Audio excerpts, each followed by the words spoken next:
Okay, we have Bismarck Morgan here. Thank you for coming in. He's the saxophone player. He's done breakers, Porsche, big yachts, all kinds of stuff. So thank you for coming in. Appreciate it. Pleasure to be here. So where did you grow up? Have you always been here in Florida, or did you move to Florida? I've always been in West Palm, just friends, family, everybody, pretty much. So yeah, West Palm, I'll call myself a Palm Beach County local. Palm Beach County Just local. like range. Yeah. Now, what got you into playing an instrument in general? It's a lot of different things. I mean, I think now that I'm older and you see if you're in a crowd of people and you see a kid kind of staring at a musician playing, maybe pointing at them or just kind of mesmerized, I think I was that kid at one point. And I think every musician can say that something about music mesmerized them. So it's a combination. It's been a pretty interesting journey. It didn't work out on the pathway that I thought it would, but it all kind of just came together. So, how did you think it was going to work out? I mean, there's the ABC. I think, most people think education and, formal schooling has a lot to do with everything, which is kind of false. Agreed. Right? So I would have thought, okay, high school, then you try it for all the colleges and then this and that, and then you go out and you go to college and do all these things. And it didn't quite work out that way, which was kind of cool. And it's a good story to tell in a way, but it's fun to not know the path. I think that's the best part of the journey. Yeah, and I agree with you, because a lot of people go to college and they spend all that money, and then they get out, but 900,000 other people went for college for the same thing. Mm-hmm. Half the stuff you'll never use ever in your life, and then you're going to start off at what? If you're lucky, before Sleepy Joe, if you're lucky, you're going to get $12 an hour, $13 an hour, right? Right. But now you got 60, 70,000 in student loans that you got to pay back at some point. So I agree with you. I think today's day and age, unless you're going to be like a doctor, lawyer, something like that you really need that 4 or 6 or 10 years of college. I personally think, just my opinion, at this day and age, is better for if you're going to go to a school like an IT type of school, or like a 2-year thing, something like that, where if you're doing the saxophone like you do, you're not going to college, but you're going to some type of schooling to get better at the saxophone, right? Right. And then you could take that and do your own thing, Mm-hmm. because otherwise you just got debt. I mean, so I agree with you, and I'm Mm-hmm. happy for you that it worked out the way it did, because I mean, you're playing on top of fucking yachts and breakers and guys getting married at the Porsche dealership. Yeah. You're hammering that out. Mm-hmm. And you wanted to give a shout out to Samantha. Yes, Samantha Moore, at Samantha Sells Yachts on Instagram. So I got to meet her, a great woman, and she sells yachts, and that's part of the reason why that day happened. It was literally a conversation. We worked out the details, and it ended up being beneficial for both of us. So we have actually some video footage of me playing on it and some pictures, and that yacht was sold not shortly after that. So, and we sent the video to the client. The client fell in love with it even more. So yeah, it was pretty cool. Shout out to Samantha. Samantha, Josh Segman. You got the money, go buy a yacht from him. Take me on it. Yeah. And Joe Sim, I know you got it. And Samantha, when I'm rich, I'll come to you for a yacht. There you go. Yeah. Okay, so you do that. You grow up in South Florida. Mm-hmm.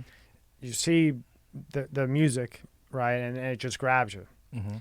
And then you decide that, did you play other instruments before, or you went right to the sax? That's what got you. So I played piano around 7 to say 10 years old, and then believe it or not, I was playing clarinet in church. Yeah. When I went to church back in the day, and I was completely drowned out by the clarinet. It was funny. I just kind of went up there with heart. You really can't hear that at all. It's so nerdy, but I put my time in. Yeah. But it also gets your coordination, right? Right. It helps you out. Yeah, I know. Remember, nothing against clarinet people, but Nope, in high school you got killed. Yeah. We used to fucking kill people. I mean, I respect it now, but 15, 16, you're a guy playing the clarinet with the, you know what I mean? I mean, I respect it nowadays because it's not easy. Right. I mean, I get on the thing, man, you'll run out of the room faster than you can, faster than fucking Jerry Rice can catch a touchdown, faster than Tom Brady could throw a ball. So you do that. So now you decide saxophone's my thing. Yeah. Right? And how old were you then when you decided that was your love and get out of my way? I would say there's a couple, maybe like 8-9 years ago. Mm-hmm. It's when I had like my first paid gig for that, and I don't know, it just evolved. That's the best way I can say it. Like a lot of networking. And... To be honest with you, I think, okay, great quote. The rising tide lifts all ships. And I'm fortunate to have good friends, and you can't ever underestimate a good person saying something good about you, because that just spreads in a good way, just like it can spread in a bad way. So it's kind of all that. And then just, if you're the right person, you handle it well, you'd be surprised where I think even your personality can take you. Respect people, have a good time. If you're about a good time, it'll be a good time, Yeah. So. I like your other quote that one decision can make a difference in your life. Oh, boy. So when you said that was one of your favorite quotes, right? Yeah. So elaborate on that, why that, because I think that's a good message. Well, a couple years ago, I remember one night I stayed up probably with a bunch of friends up to like 5, 6 in the morning, and we're just hanging out, doing whatever. We'd probably gone out.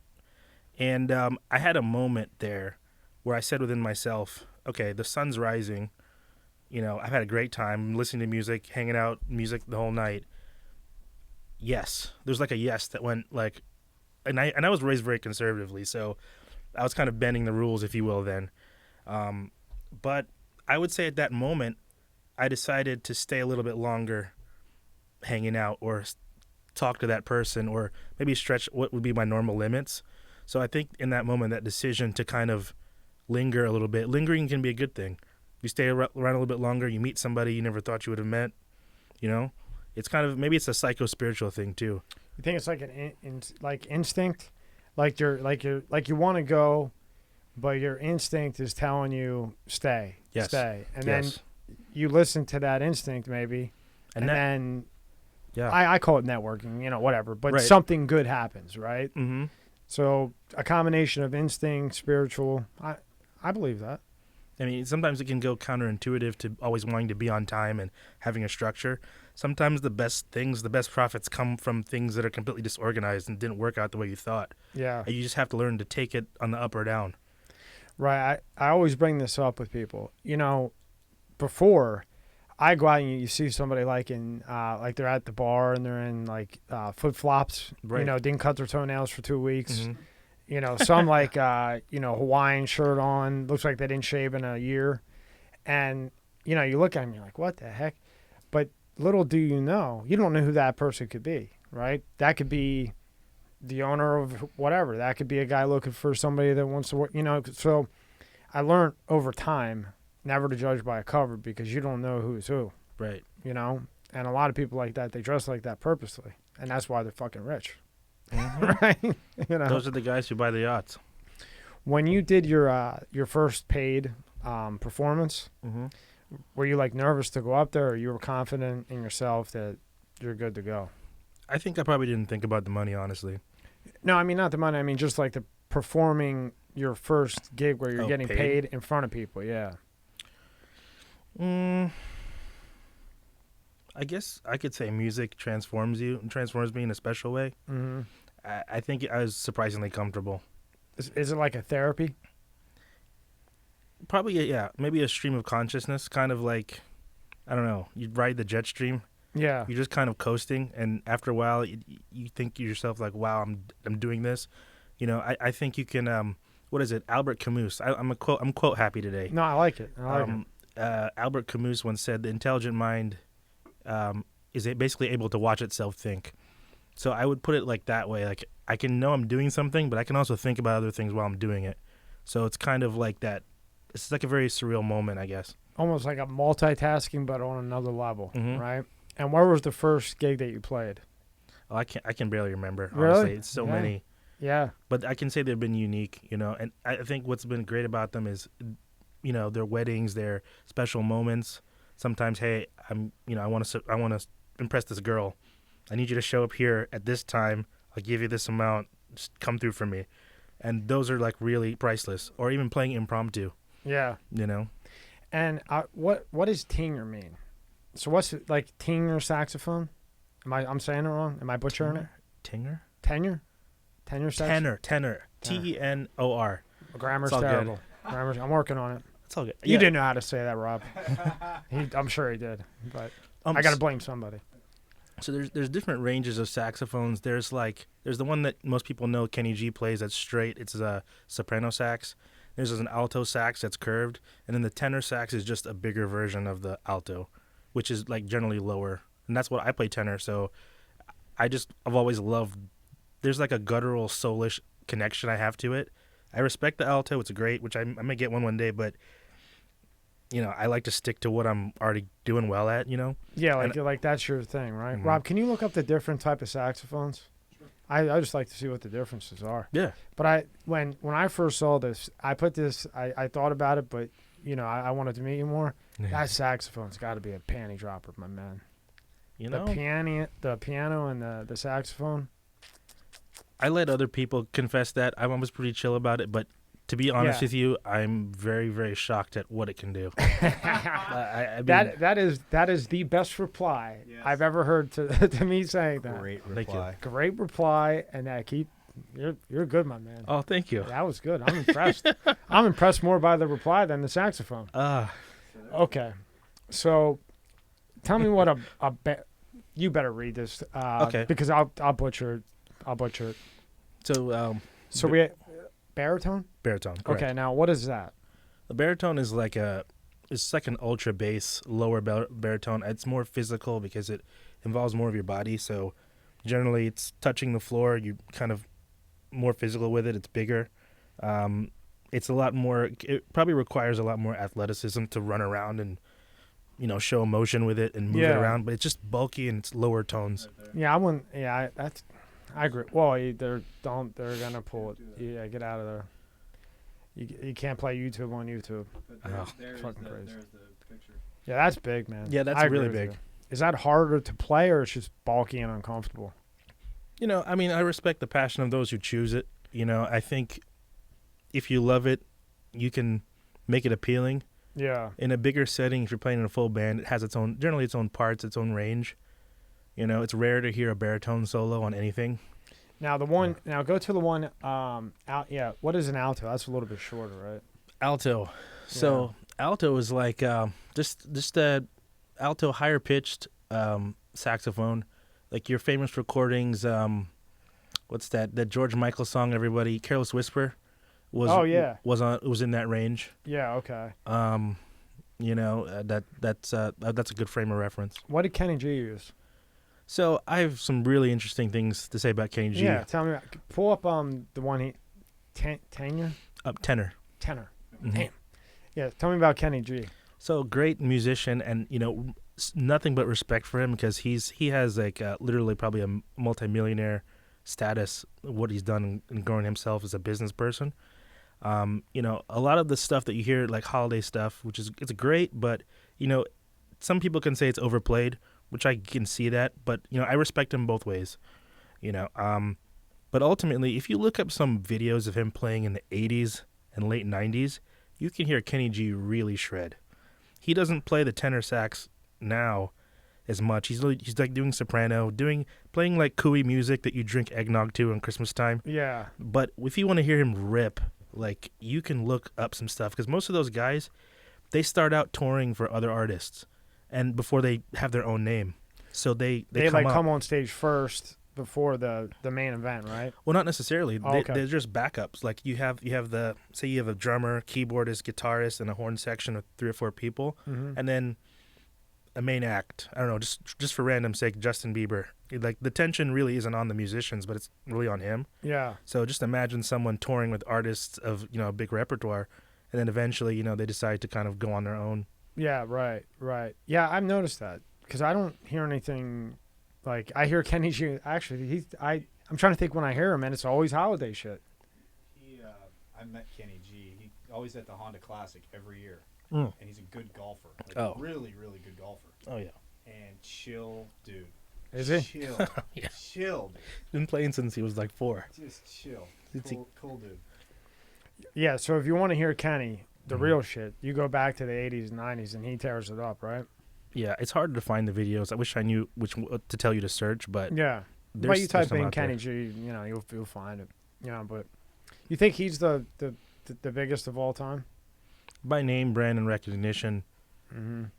But that's also a very deep question, because if you look at influencing and who's in, it's funny. If you talk to somebody about saxophone, what they think, you talk to a musician about saxophones, it's totally different. Like, for me, you have to reference who they jammed with, because if you really want to know who an artist got influenced by, it's like, who do they spend the private time with? Who did they spend the time with, like hours of just, hey, I like the way you play. Can we just jam together one day?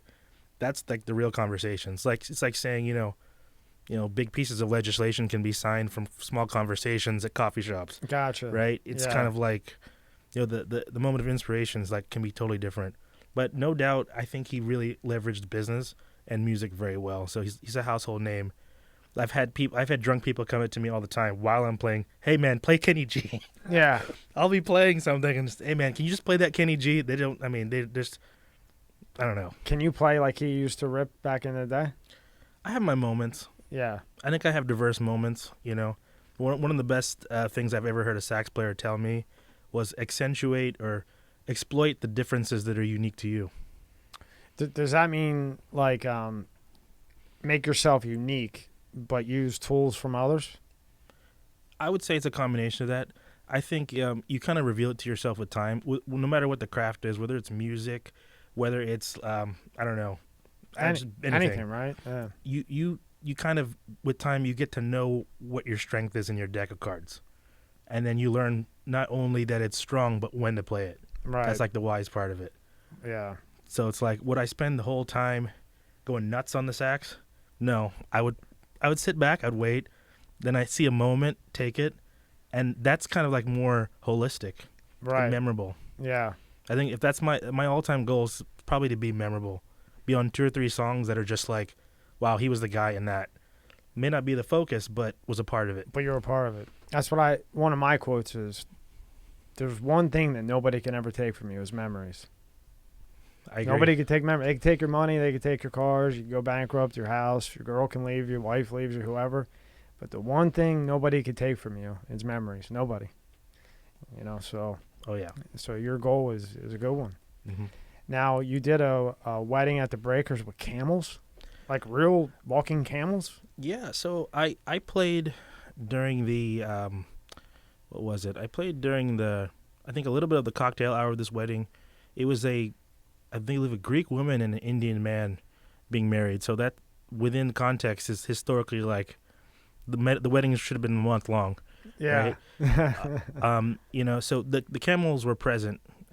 Like real live camels? Real live. I think it was just one live camel, but it was like dressed in white and just had like ornamentation on it, just a symbol of wealth. Yeah. So Do you have that on your Instagram? I do have it on my Instagram. Yeah, can you?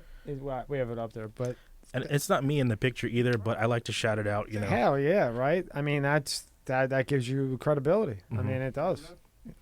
You may have to keep going all the way down. There he is on that boat again. Oh yeah, that was a great day. Yeah, that's awesome, dude.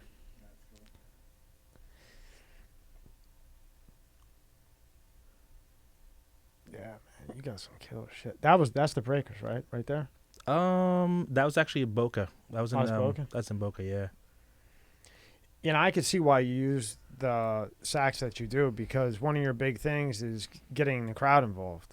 Mm-hmm. And if you got that big ass, huge saxophone, you're gonna put it on your back and try to get it around, But the one you have to get like an extension to get it, carry it like a fucking backpack, because one of your big things is that you get the crowd involved, Right.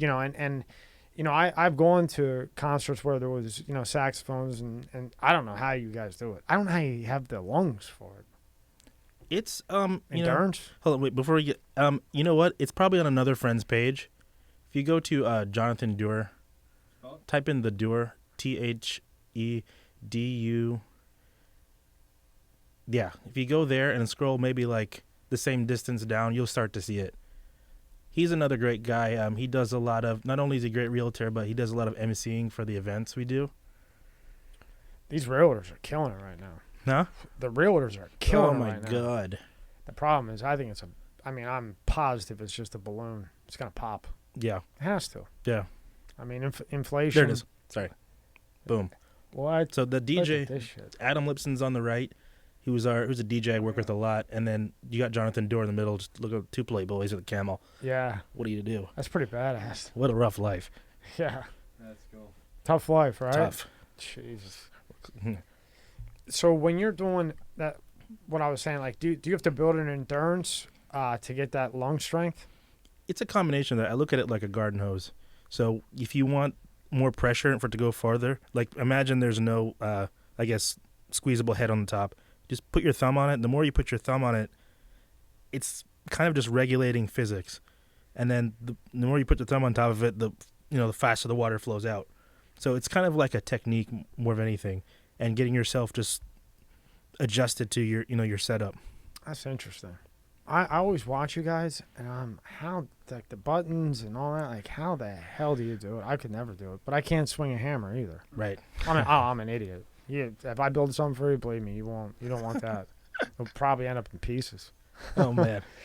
And then what happened at the Porsche? That was a wedding, right? At the Porsche dealership? Yeah, I don't have many pictures from that. I may have a few. Yeah, that's okay. But it was just a very random thing. I think I may have found out a day or two before exactly where it was. You put the address in your phone and like, okay, there's no houses around here. But there's a Porsche dealership. So how did that call happen? Actually, let's go back. How did you get the call for the breakers? Because that's a big one. That's nice. That's nice to have in the portfolio. It's kind of just, you get in and you do it right one time and you keep coming back. But I mean, how did you get the call? Like, how did you get? I would say amongst friends, whether it's through people who MC the event, and it goes back to another principle that's been really great for me. No matter where you go, as I believe in definitely respecting everybody who operates at every level. Like, say you're at a restaurant, respect the bartenders, respect the people who clean the floor, because you don't know where your referral will come from. Yeah. Because one person tells someone else is getting married, and they tell them boss, and the boss tells somebody. So I would say, I got it through friends who are DJs, and they've seen me perform before, and then they talk me up to an event planner, and then before you know it, the event planner knows who you are. They see your name is involved. Okay, he's good. He can do it.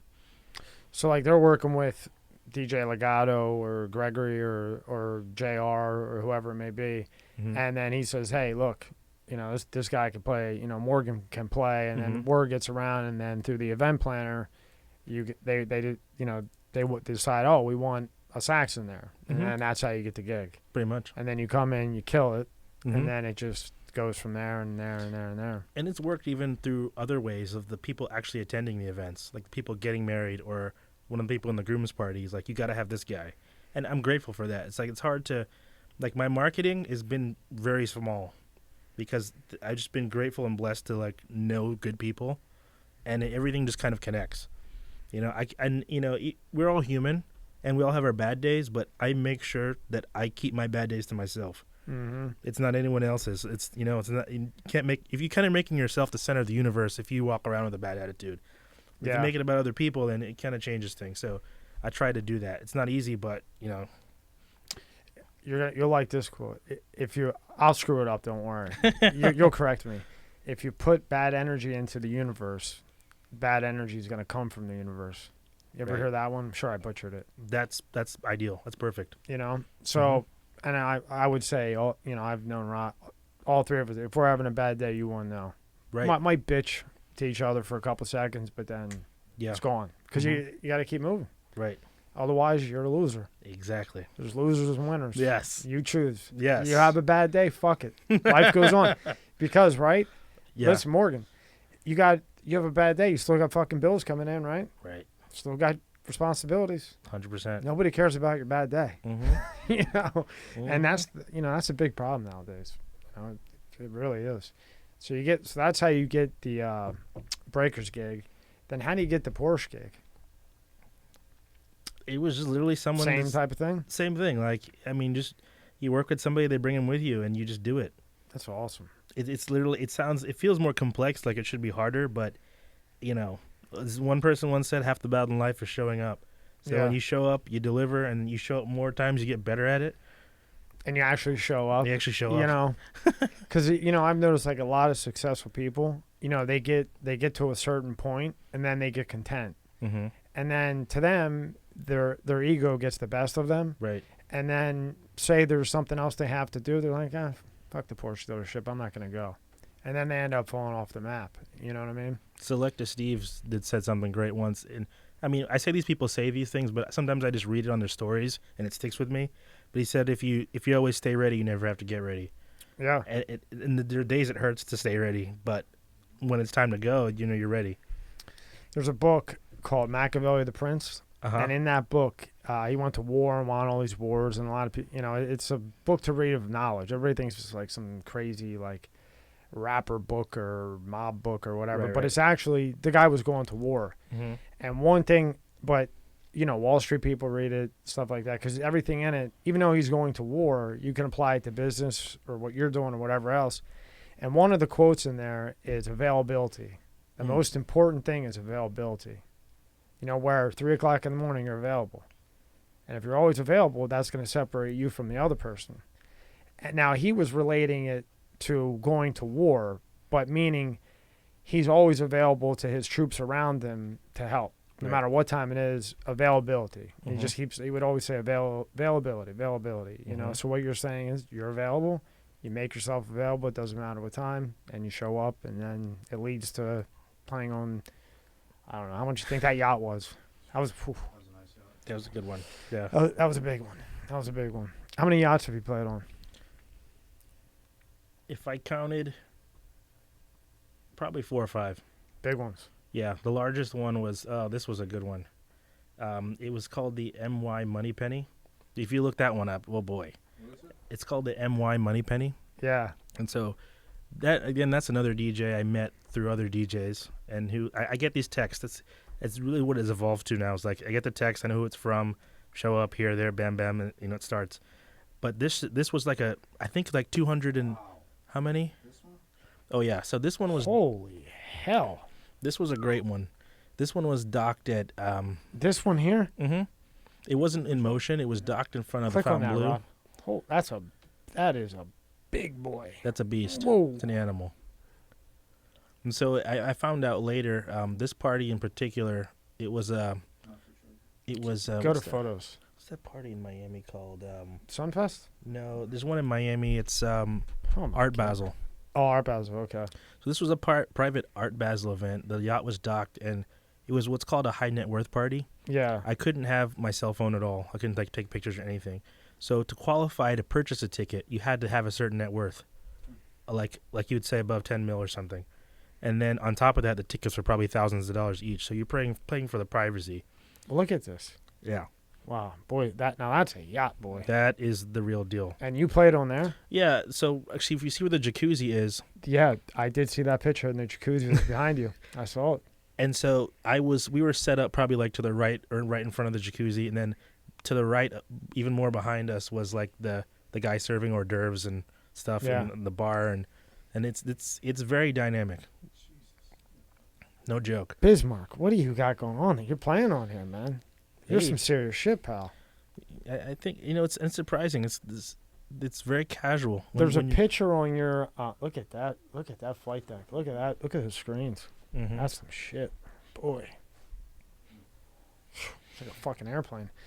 On your Instagram, I think you're in front of that jacuzzi playing. I was looking at your pictures, and I think it was nighttime. Yeah. And you're in front of it, and you have socks on. Mm-hmm. Yeah. I And- did take your shoes off. And I was thinking, well, maybe like it's like a no shoe thing. It's like better to play the sax or something. There's Yeah, that's what they. Yeah. yeah. That's but That's- that looks like City Place. But that's on the fucking yacht, right? Mm-hmm. Somebody drew that or they made that? So I basically took that picture and I ran it through a filter app, Yeah. so it just looked kind of chill. Looks badass, man. But on those real deal boats, actually any yacht, they don't like you to have your shoes on. Yeah. So Really? it messes up the floor. Like it's an expense to have it fixed. Yeah. Well, I've never been on a yacht where you have to have 10 million liquid in the bank. Right. Is that really what they wanted? Well, I wouldn't call it that number, but I mean, I it understand was why. vetted. Mhm. Like you have to have a certain amount of money to your name. Do they actually check that? Oh yeah, like if you're in attendance, that's what I heard. So basically, there was a event company that put that on, and that's their thing. They do that kind of thing at like different spots around the world. Mm-hmm. So it was kind of their choice to kind of have that filtration. But And tell me again, what was the standards roughly? give or take. I it's- mean, you don't have to be exact. It's I would just- call it it's like at least interesting. $10 million. Yeah. I mean, just for sake of numbers, it's got to be serious enough. 10 million, say 10 million liquid, and then, per ticket price has got to be within the thousands. Yeah. No, that's just interesting. It is I've fascinating to never me seen- too, man. Yeah. And think, you're the one playing on there. Hey, Winner. winner. Who used to say it all the time when he was all cracked out? I don't know. The actor. He was on come on, Bismarck, what's his name? He was on two and a half men. Charlie Sheen. Charlie Sheen. Charlie remember Sheen. When, Tiger Blood. Remember when remember when he was going AWOL? Yeah. What was his saying? Bismarck, what was his saying? Oh no, I don't know, but I've got great Charlie Sheen memories. That's gonna drive me nuts. Bismarck. Oh, What'd he say? Remember? and everybody was quoting it, and they put it on a T-shirt. I don't know, man. Rob, what was Tiger what? Blood. I keep thinking of Tiger Blood. Nah, he was like, oh my gosh, Bismarck, help me! You're killing me. Winner. Winner, chicken dinner? Yeah, No. no, but it was some quote that then everybody started saying. Yeah, and I he's- don't know. He was all fucked up. And Oh, he'd be yeah. like, Charlie, out. But there was some. See if you can find out what the hell he said. I keep Tiger Blood, turd. Oh, this is going to drive me crazy. Turd. Defeat is Turd. an option, and winning. Winning. I think, yeah, you know what it was? Winning. Remember? Here we go. That's what it was. Remember, everybody was going, winning. Yes. Yeah, that's Sheen all the way. Yes. He looks like he cleaned up now for the time I being. wonder what he's doing. Probably taking a lot of liver, a lot of liver pills to fix. I forget that his dad's Martin Sheen. Yeah, complete, total opposites. And I watched an old movie the other day for the first time, and what is it? Wall Street. Wall Street. Yeah, And to see them both acting, and that was pretty funny. yeah, That was a good one. and that's like a Hall of Fame movie, you know. Mhm. And it was great, you know, when you watch that, and then you see how off the deep end he went. I mean, he was losing it. I don't know what the hell he was on, but. Whew. I don't know, man. And who was his ex-wife? I forget who his wife was, but Yeah, Yeah. how many? yeah, how Which many? one? Yeah, and then you look at his father, and his father's like straight. I mean, seems pretty responsible. Mhm. I mean, no, I knew what it was, dude. He was getting like fucking $10 million an episode for that 2.5 Men. Really? Wow. Type in how much was Charlie Sheen getting for 2.5 Men. What? I always do this. Take a guess. Don't look at the screen. How much do you think he was getting? What do you think What do you mean per episode? per episode before he went cuckoo?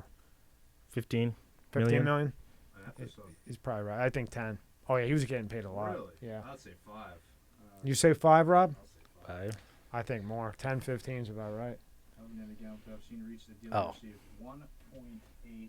1.8 million per episode. Oh. Well, Still, per episode, that's a lot of money. Go to how much is he worth? Where's that? I'm glad I don't bet. He's down to 10 oh million. my. What the fuck? Wow. But what a decrease. At the height of his career, Celebrity Net Worth reported that he had a cool 150 million to his name. Bismarck 150. But now his net worth is down to 10 million, a massive 140 million decrease. Did he drink it all? Bismarck, how do you spend 140 million? And that's a couple years. I mean, it's not like he was going nuts. Tiger Blood. Holy shit. And he out. was selling merchandise and everything else. What's Trump worth? See what they put on Trump on Google, just out of curiosity. Down. It says it right there. What do they have him at? 3.1 billion? Hmm. There you go. No. Do you bet? We probably shouldn't. I don't bet because this reason alone. I would have bet tons on at least 5 million, right? On what? Bet On Sheen. that he That, would. that he was getting 5 million. I could have swore he was getting more money per episode. It makes more sense. Maybe Google doesn't like him. He's been X'd. Yeah. I'm sure if the way they're acting people, you know what I mean? It's It's left and pretty- right. Wow. Fuck. Shit. All right, so back to you. We got caught up with Charlie Sheen here, right? So now you go in. Now, who is this Cheryl Can?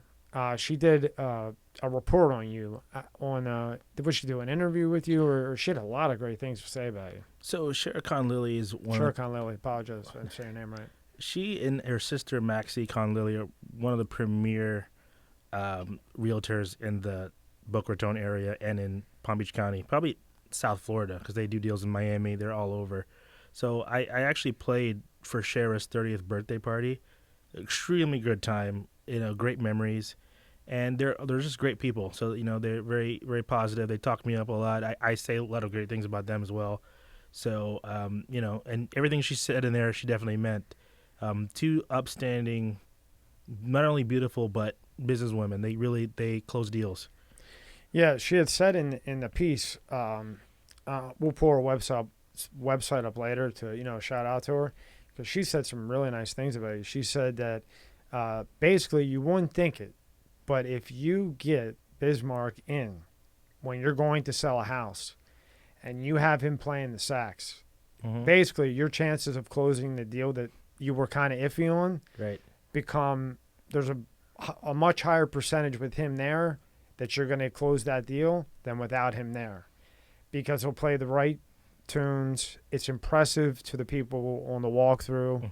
It relaxes them, because a lot of times when people, like a husband and wife, go to buy a house, like the wife wants it, the husband doesn't, but then you're playing, your thing, calming everybody, and then the attention kind of goes to you rather than the house. So the person that really doesn't want to buy it, even if it's a guy, is looking over like, man, this boy could play. And then she's walking around and whatever, and by the time he just doesn't want to hear her bitching. And all right, well, we'll take it.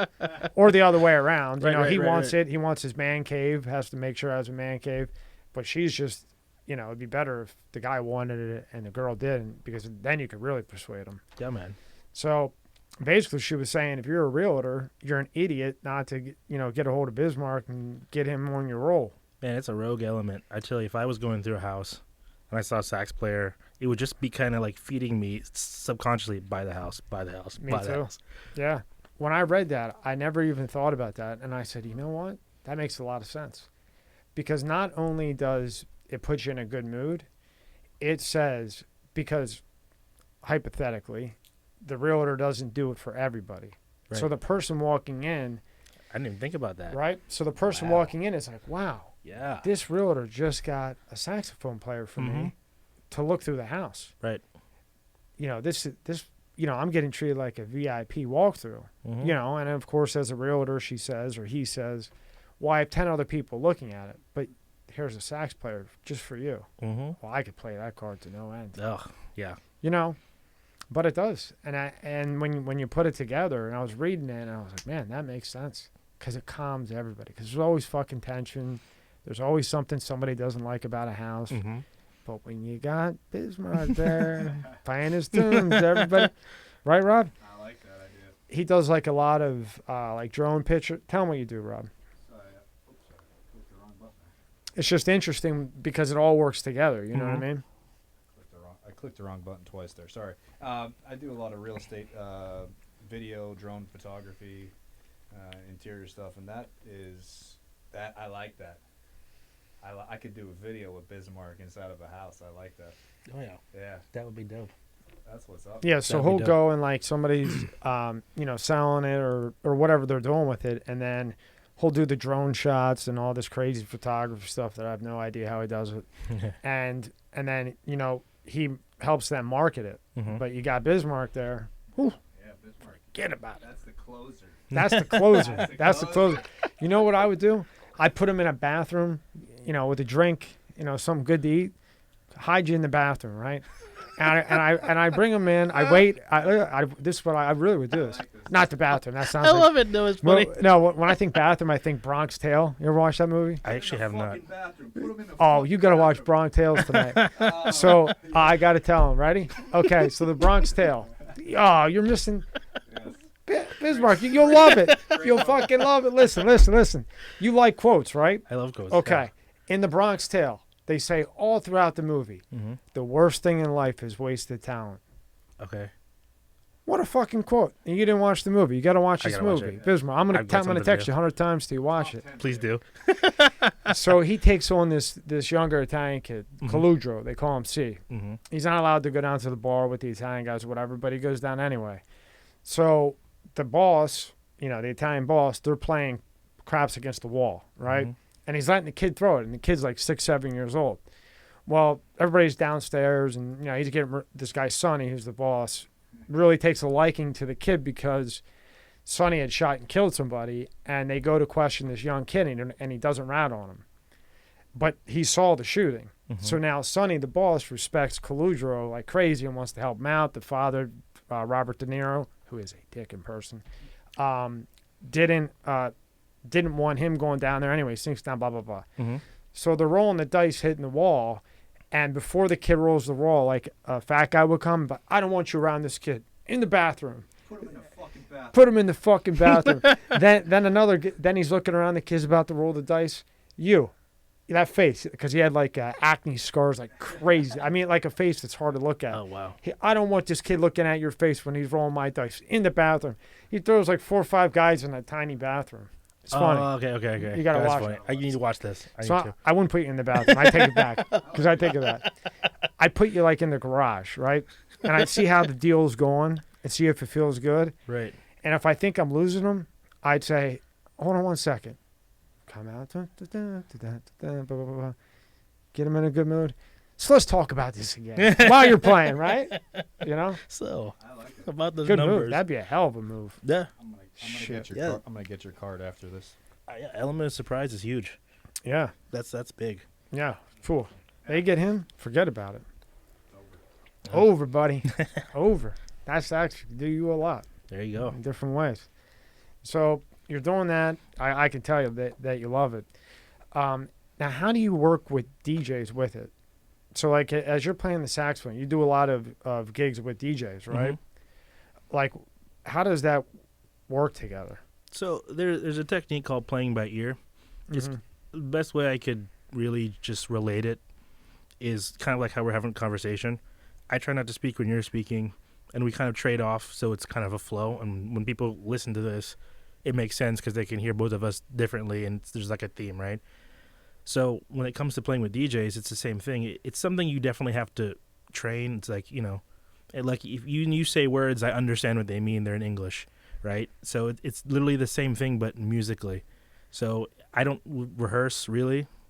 It's kind of you learn to pick apart. If you pick apart one song, say dissect it and look at everything it's constructed of, you take those applications and you kind of apply it to every song.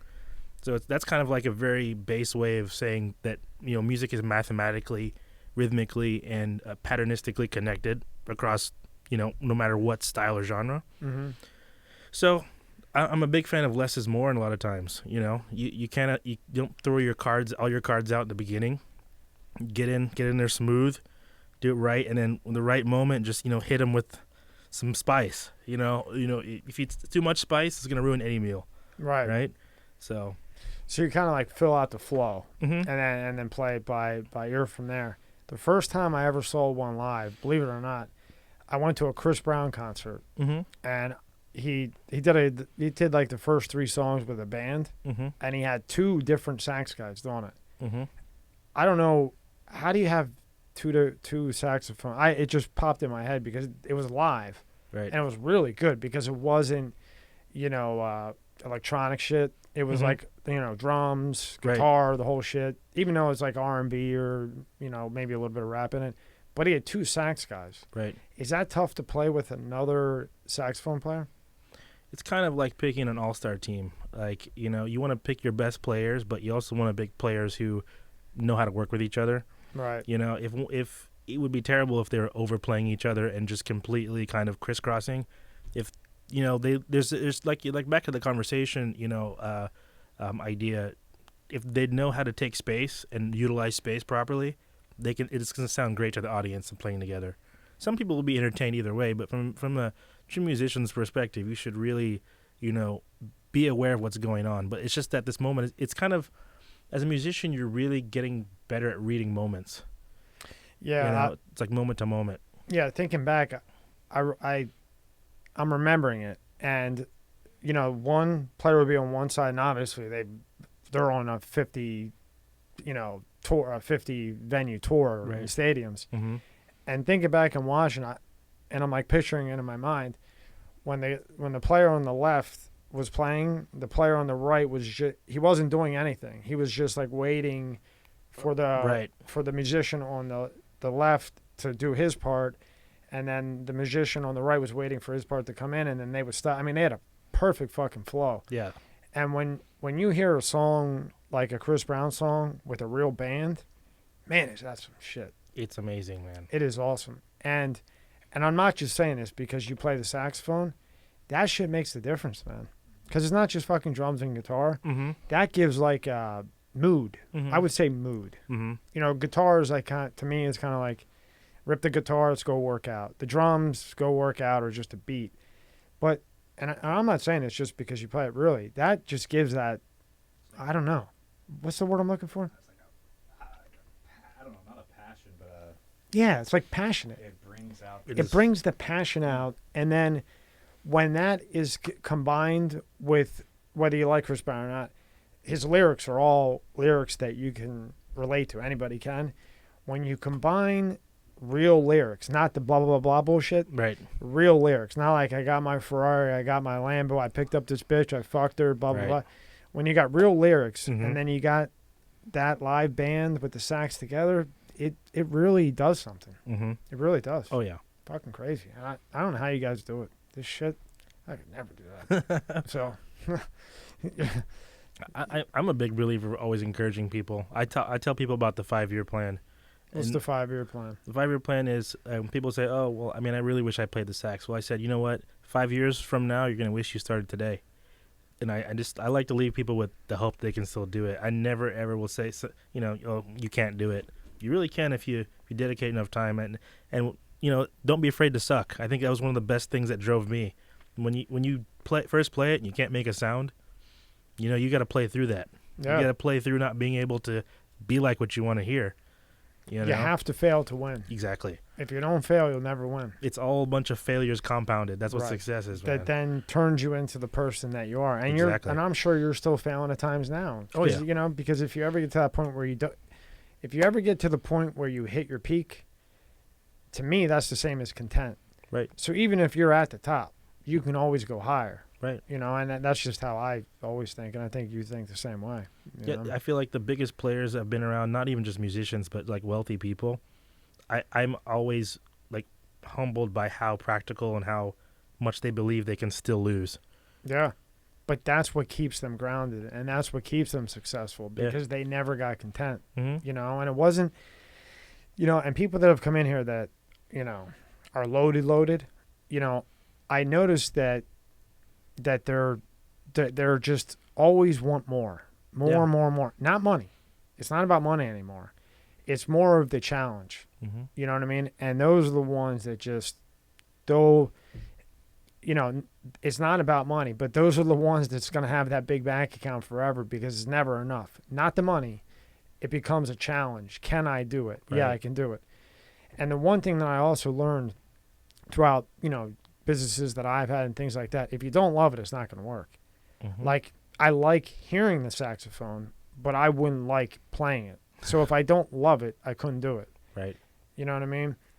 You might not like sitting across from a table for 3 hours with somebody 4 days a week, trying to figure out what to talk about. But if you love it, you can do anything. Right. Anybody could do anything. Yeah. If I love the saxophone, I would say, hey, Bismarck, what do you want to teach me? Be my mentor. Right. And I'd figure out how to play the fucker. Right. You know what I mean? Exactly. But you got to love what you do or it's not going to work. Mm-hmm. And obviously you love what you do. Yeah, man. Now, do you see yourself expanding into anything else? Believe it or not, there's an instrument called the Armenian duduk. Okay. It's spelled D-U-D-U-D-U-K. D-U-D-U-K. Yeah. It is. I'm thinking of one particular artist from an old guy that used to, was more famous. This guy named Yanni. Yeah, Yanni's a big deal internationally. I mean, he had his peak in terms of attention, but I mean, so much respect if you mention that name. and he's featured a few duduk players in the in his music and live, and it's just a very emotional instrument. Like the saxophone is people like about the sax is it's very close to the human voice in a lot of ways. So you feel there's a human touch to it. The duduk in a way is kind of like the same way. It's very emotional, but it's very powerful. It's an Armenian instrument, and I think if there was another instrument I would play, it's probably that. That really sticks out to me. Well, when you say it's like a human voice, can you elaborate on that to a moron like me that has no idea? I would say if you were to line up several different instruments and have them play the same thing, it would be the most similar to someone singing it. Oh, really? Wow. You know, wow. What the hell is that, Bismarck? It is an ancient instrument. It's been around a long time, but if you hear it played well, it's a unique sound. I don't know if that answers the question you asked, but that popped in my head. that answers it. It plays a unique sound. It's a little different than the saxophone.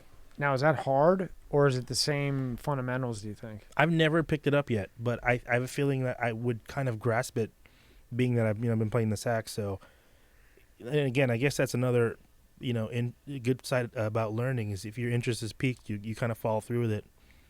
Yeah, they call it the music of the soul. Yeah. Now, imagine if you got that down, like you have the sax, how mobile you could be in the crowd. Oh, yeah. Right? Definitely. Kill it. Yeah, that would kill it. And that seems to be like when I was Googling you on the internet, like just your name, saxophone, different ways to put it in. Well, whenever I read something, it was always about how you got the crowd involved. And I always thought, I would have never even have thought that because, whenever you think of a saxophone player, you think of them standing in the left corner or the right corner or like kind of behind the singer playing. So how do you when you're playing the saxophone and you involve yourself in the crowd, which to me, online, I mean, that's kind of what you're known for. Like, what's your method to that? Like, how do you do that? I would say it's kind of like surfing. You got to pick the right wave. And that's where working with the similar DJs or a DJ you kind of flow with, helps. It's these moments that are just special and they peak and you just have to know when to be in the moment. And it just comes from doing it. It's instinctual, and then you see everyone, there's like a moment, like especially in weddings where you can see everyone's connected.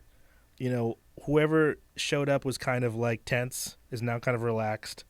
The mother or the grandma who's antsy about everything being in order, they're chilled out, and people have had a couple drinks, but they all realize they're here to have a good time, and it's just kind of a flow, and you have to know when to get in, and maybe just kind of taper off a little bit.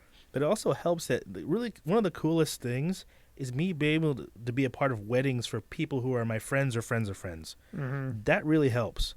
And like, say you become a big artist, which is nothing wrong with being huge and known around the world, but there's a great value in being intimate with the crowd and like being known amongst the people that are there. That's very special to me, because there's some people I've hung out with before, or I've had a conversation with them and they didn't know I was a sax player. We just talk. And that's another thing I love not to do is tell people I play the sax. I don't go around talking about it. It's probably the last thing I say. I want to talk about everything else. How's your day? I had a good day. What's your favorite pizza? I don't know. Yeah. But then just kind of, just pop it out in the end. And it's like, oh, cool. I kind of like this. So it's kind of like find it out for yourself. Yeah, let it be organic. It's like Mystery Man. Yeah. Mystery Man Morgan. And then, you have a drink with the guy, and then you come back and, you throw, hey, here's my Instagram, whatever, and you go, the fuck? He's on a yacht, a fucking $50 million fucking yacht, playing sax with the Jesus Christ. Now he's at the breakers with a fucking camel. Fuck. Now we got camels, we got yachts, we got the breakers. Oh, geez. Well, here's the fucking Porsche. This fucking guy I just sat next to. Hey, buddy, what do you? Yeah. By the way, I played with Kenny G. Yeah. By the way, that's a cool way to look at it, though. Yeah. And I respect that because obviously you could have a big head. Yeah. With the venues you've done, you could be a real cocky asshole if you wanted to be. I mean, really. And you really, what could you say to you? You're on a fucking yacht. You were camels. But you say you just did that. I don't know where the camera was, but it was probably on me because I'm talking. But he just went like, And that's a grounded person. Yeah. Very grounded. And you're going to go far. Thank you. Appreciate that. You're not a girl, so I can ask your age. Oh, Growing up in an Italian family, you can't ask a woman's age. I'm 32. Oh, 32? Yeah. Oh, well, you're going to be big time, boy. You're going to. Yeah. As long as nothing gets in the way, you're going to be huge. Thank you. Yeah, thank you. So what was the worst one? Don't say what it is, but like, did you ever do a performance and you just mangled it? Just terrible situation? Or assholes you did it for that you didn't realize were going to be assholes? Which happens quite often sometimes. I gotta really think about. I mean, I play off so many things so many times. Like, some people get really trashed and they try to play my sax. They try to play your sax? Yeah, they're like, "Hey, let me play it. Let me just blow one note." I mean, out of coolness, sometimes I let people screw around with it, but that kind of stretches itself. It's a professional instrument. That would bother me. But now, to my credit, one of my good friends, which I know today, I met him because of that. I let him hold the saxophone, and it was total risk. And I don't, that's actually a good side note that probably would only come out in a conversation like this. Mm-hmm. I think part of the reason why I've been successful, playing the sax and being very immersive, is because a lot of sax players, the guys that go to school, nothing against them, they go to school to get the education to do it. They have a self-preservation mindset. So it's like, I spent thousands of dollars on the sax. I don't want to get it dirty. I don't want to bump into things. I don't want to scratch I hate that. Don't you hate that? It's like you buy a pair of, like a bunch of my friends have like Jordans or like Gucci loafers, like with their suit. Yeah. Or even like sneakers. And they go and they drop, $500 for these retro Jordans, $800 for loafers. And then they don't wear them because they don't want to mess them up. Yeah. And they just sit there. What the hell's the point of wearing? What the hell's it? Just to look at? I want to wear them. Right? I mean, like our friend, John Boziak, he's big into he's got a whole closet full of Jordans. Mm-hmm. He probably wears 2 of them.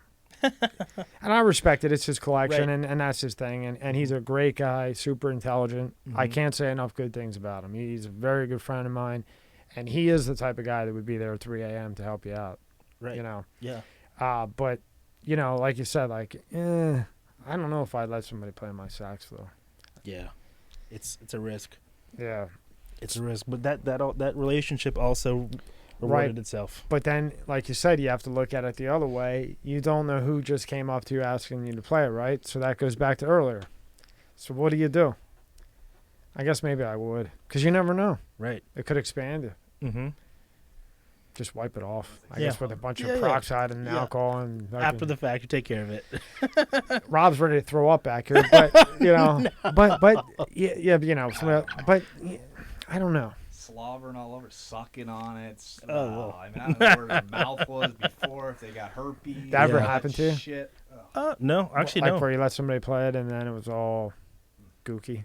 It wasn't that bad. It's not what people think. Most people these days, Yeah. it's not as like nasty as it made it to be. But Yeah. most sax players probably wouldn't let that happen. Then again, being immersed in the crowd, these are the things that happen. The amount of comments I hear are just hilarious. What do you hear? No, like in the middle of like Diplo playing and I'm jamming to it. Hey man, play Kenny G. Just something completely out. Hey man, can you play a little Mary Had a Little Lamb? I'll give you $20 to play Mary Had a Little Lamb right now. Do you do it? No. If I can make it happen, I can do it real quick. But Yeah. most of the time, no. It's kind of like, would you interrupt somebody during a speech? No. Yeah. I wouldn't do the same to someone else. Yeah, right. But But again, it gives me second thoughts about things because you got to think, Rob, you don't know who's coming up that wants to play that sax. exactly. That'd be a crap shot for me. It would depend on where I was. Like if I was at the Breakers or the Porsche dealership or on a yacht, Mhm. with people like on that level, Maybe. Then yeah, then there's a possibility of a good networking. right. You're not like a local bar. Yeah. But if I'm at the fucking if I'm at the doo-wop, the doo-wop where guys are walking in with they're counting change to come in to pay the fucking to get the door fee. They got fucking paying with quarters. Like singer Haven't shaved in a month, and then they got 4 more like little quick shot, the little ones Yeah. like of liquor. Yeah. The babies. Yeah, they go in and they got like $5 in change so they can buy one drink. But then in their socks and shit, they got the cheap vodka so they can get fucked up. They might have herpes. Yeah. That one I don't think so. That one would be a definite no. No, it's a definite no. But you take me, with some camels and shit. Yeah. You get a camel to the breakers. Fuck, you can play it all you want. Just give me your name and number because you got to be something, right? I mean, am I right or am I wrong? Hey. I mean, shit. Yeah. Now, you were saying that people around you give you vibrance and color. What do you mean by that? Like they just energize you? Definitely. I always think of weddings. Like I've got some great weddings coming up this weekend, Friday and Saturday. It's a happy, momentous, like just a joyous occasion. Yeah. I mean, they mean so much. I've done so many of them, but it's like they really mean a lot to people. It's marking a point, right? And then they want to have a good time and want to remember it as a good time and get pictures that they've had a good time. So it's just kind of like when you play, you feel that.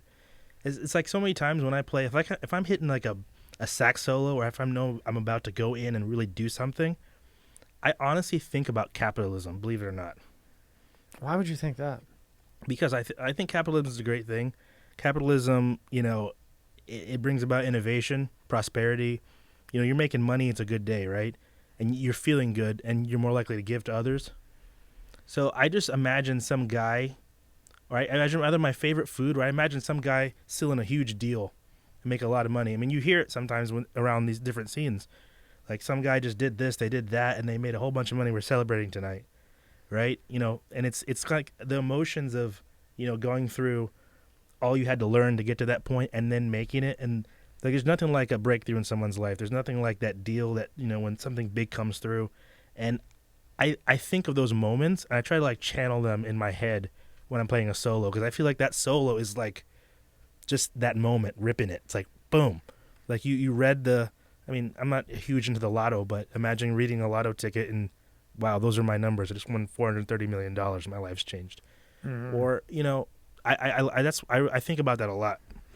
Because, like, now you're doing your solo, and now all eyes are on you, mm-hmm. right? And then I see what you're saying.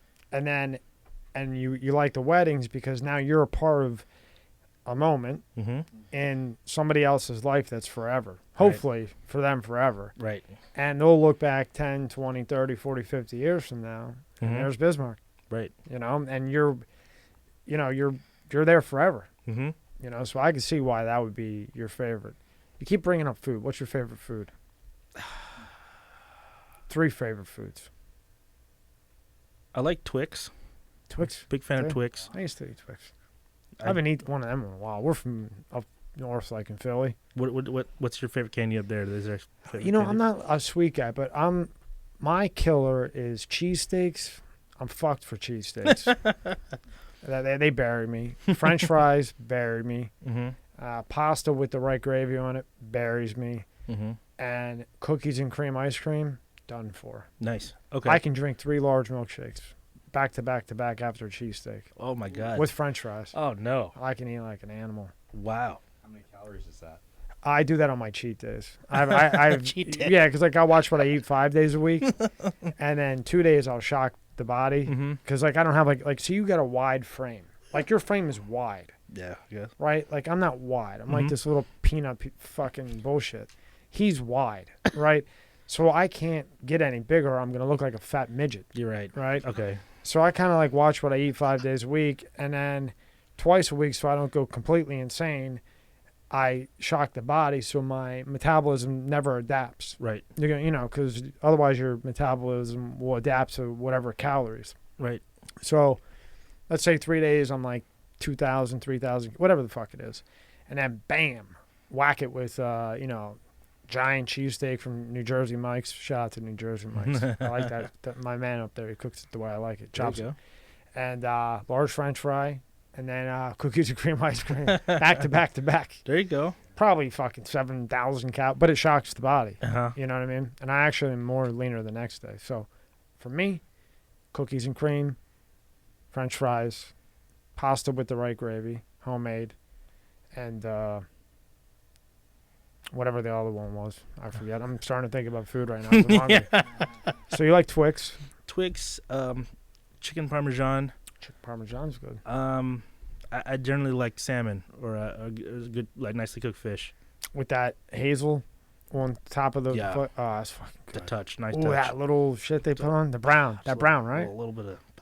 Ah, forget about it. Ooh. That's good. And they grill it, right? Mhm. They grill it. Lightly grilled, a little And crispy. you go right, a little crispy, so when you get in, you get the crunch, I'm right? visualizing it. And now. then hold on. You brought this up. Not me.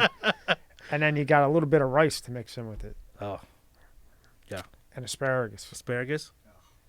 Yeah, I'll go with asparagus. It's good for you. Is What would you go with? If it wasn't asparagus, what would you go with? Garlic Garlic mashed potatoes? They're pretty good. Zucchini. Zucchini. Good pick. You would too. It's a little off. It's like zucchini has a shock factor to me. I don't know It does. why. It's like, it's a zucchini. Yeah, because I agree with you. Because you look at a zucchini, and then when it's cooked, you're kind of looking at it like at the grocery store, and you look at it and you're kind of like, Yeah. fuck. But they eat it, but it's pretty fucking good when they put Yeah. the right fucking butter on it, you know. Right. Yeah. Do you have any prep prior to playing? So say you're going to go do the Breakers or the Porsche or any wedding. It doesn't matter where it is. Weddings are weddings. They're all important. Doesn't matter where it is, in my opinion. Do you have like a certain type of prep that you do before you play? I'd say it's all revolves around one thing. I just try to remind myself every time is not to think too much. That's it. Yeah. Sometimes, like just to be realistic, like life happens. You don't know what happens before you play. Sometimes, I don't know, you get stuck in traffic, you get stressed out, you're later than you should be, right? I just tried not to overthink it. Like, thinking too much is like freezing. You like, they call it paralysis by analysis. You think way too much about anything, you kind of... Shoot yourself in the foot, maybe? Exactly. I never thought about that. Yeah, that's pretty good. So I'd say the more you do it, the more you play, it's just kind of like thinking less and less. Yeah. But you don't have any like meal that you eat before or something, nothing. You just go, all right, I got to be here, just on the fly. I mean, type a of thing. lot of time the venue helps. Like, if you walk into the Breakers and you're walking around, it's so grand Yeah. that it's like you realize you're in a special place, and that within itself kind of chills you out. Yeah. You know, and it's and one great thing I got to say about playing at some of these places, I've always seen great respect between the people who are working these venues and the people having a good time. Especially the big money out there, they always respect the help in the house and wherever is going on. So it's really kind of everyone working together. Yeah. You know, there's a guy, he works for a catering company, and I've seen him at several private events. He serves like the alcohol, right? But he'll walk around and everybody starts having a good time, and he'll balance like a wine bottle on his head and just go and party with everybody, then go right back around the bar. It's just like it's a good time. You know, people, it's good to see people celebrate good times. I think that's crucial. You know what I've noticed with a lot of like musicians that have come in, DJs, it's all like a brotherhood. Like, nobody's really, at least the ones that I've talked to, like, they all help each other. Mm-hmm. Like, you know, like your DJs help. Like, everybody's kind of just willing to help each other. Like, nobody's trying to take from somebody else, like that type of thing. Like, maybe you can't do a gig, you'll give it to, you know, one of your friends, or, you know, it was really interesting to see that, because I would have thought it would have been more like aggressively competitive, when from what I've seen, it's really everybody's just trying to help everybody, you know, and there's enough to go around for everybody. Yeah, I think that comes like from a deeper perspective. You got to look at it like a market. So that's for example, with me, I would never, me keeping my prices, for example, at a certain standard and a certain level, is me also paying respect to the other musicians who are going to come after me. Yeah. You know, undercutting always does worse for everybody. Right, that's true. You know, and if I would want someone else to play in my place, I'd want them to be compensated well. So it's kind of like it's the market, you know, and sharing is caring. Yeah. So, because if you go do a gig for 200 and then the standard around is 1,000, you're going to get all the gigs, but you're going to kill everybody else. Exactly. You know, and then, which might be, correct me if I'm wrong, which might sound good off the rip, but long term, terrible. You're gonna get buried, because now you got a team of now they're your competitors. Right. Now they're after you, and eventually they're gonna beat you, because you got a team of them, right? Mm-hmm. So that's a smart thing. Yeah. This kid's smart, huh? Yeah, you're gonna do big things. Thank you, man. Yeah. So What was so your favorite is weddings? Is Yeah. that like your favorite thing, favorite event to do? That and Do you ever do just solo? I've been hired to do that a couple times, where there's no music, like just go and play, That's and what that's I kind would of want. fun. Yeah, that's what I would want. I would just want them there just rocking out. It's hard to call those, but it's usually I say eclectic clients that are just like they want you be there, just do something. I don't want any other music, just play. Yeah, And that happens every now and then, and it's great. that's what I would do. Like, I'm gonna hire you for something. I am. I'll talk. I'll text you later. Oh, thanks. But that's what I would do. I would just say, hey, look, you know what to do. I don't need to tell you anything. What do you want? Boom, here you go. Do your thing. I'll And leave you alone. And for the artist, it's fun. It's kind of like a blank canvas. Yeah. It's like I'll be playing and then just kind of just like mix in something just memorable. Yeah. Just pop it in there all of a sudden. Like I know "Over the Rainbow" is a very like old song, but if you kind of melt it into everything, and it just pops out for a second. One of the great sax players, my favorite sax player of all time, probably, is Dexter Gordon.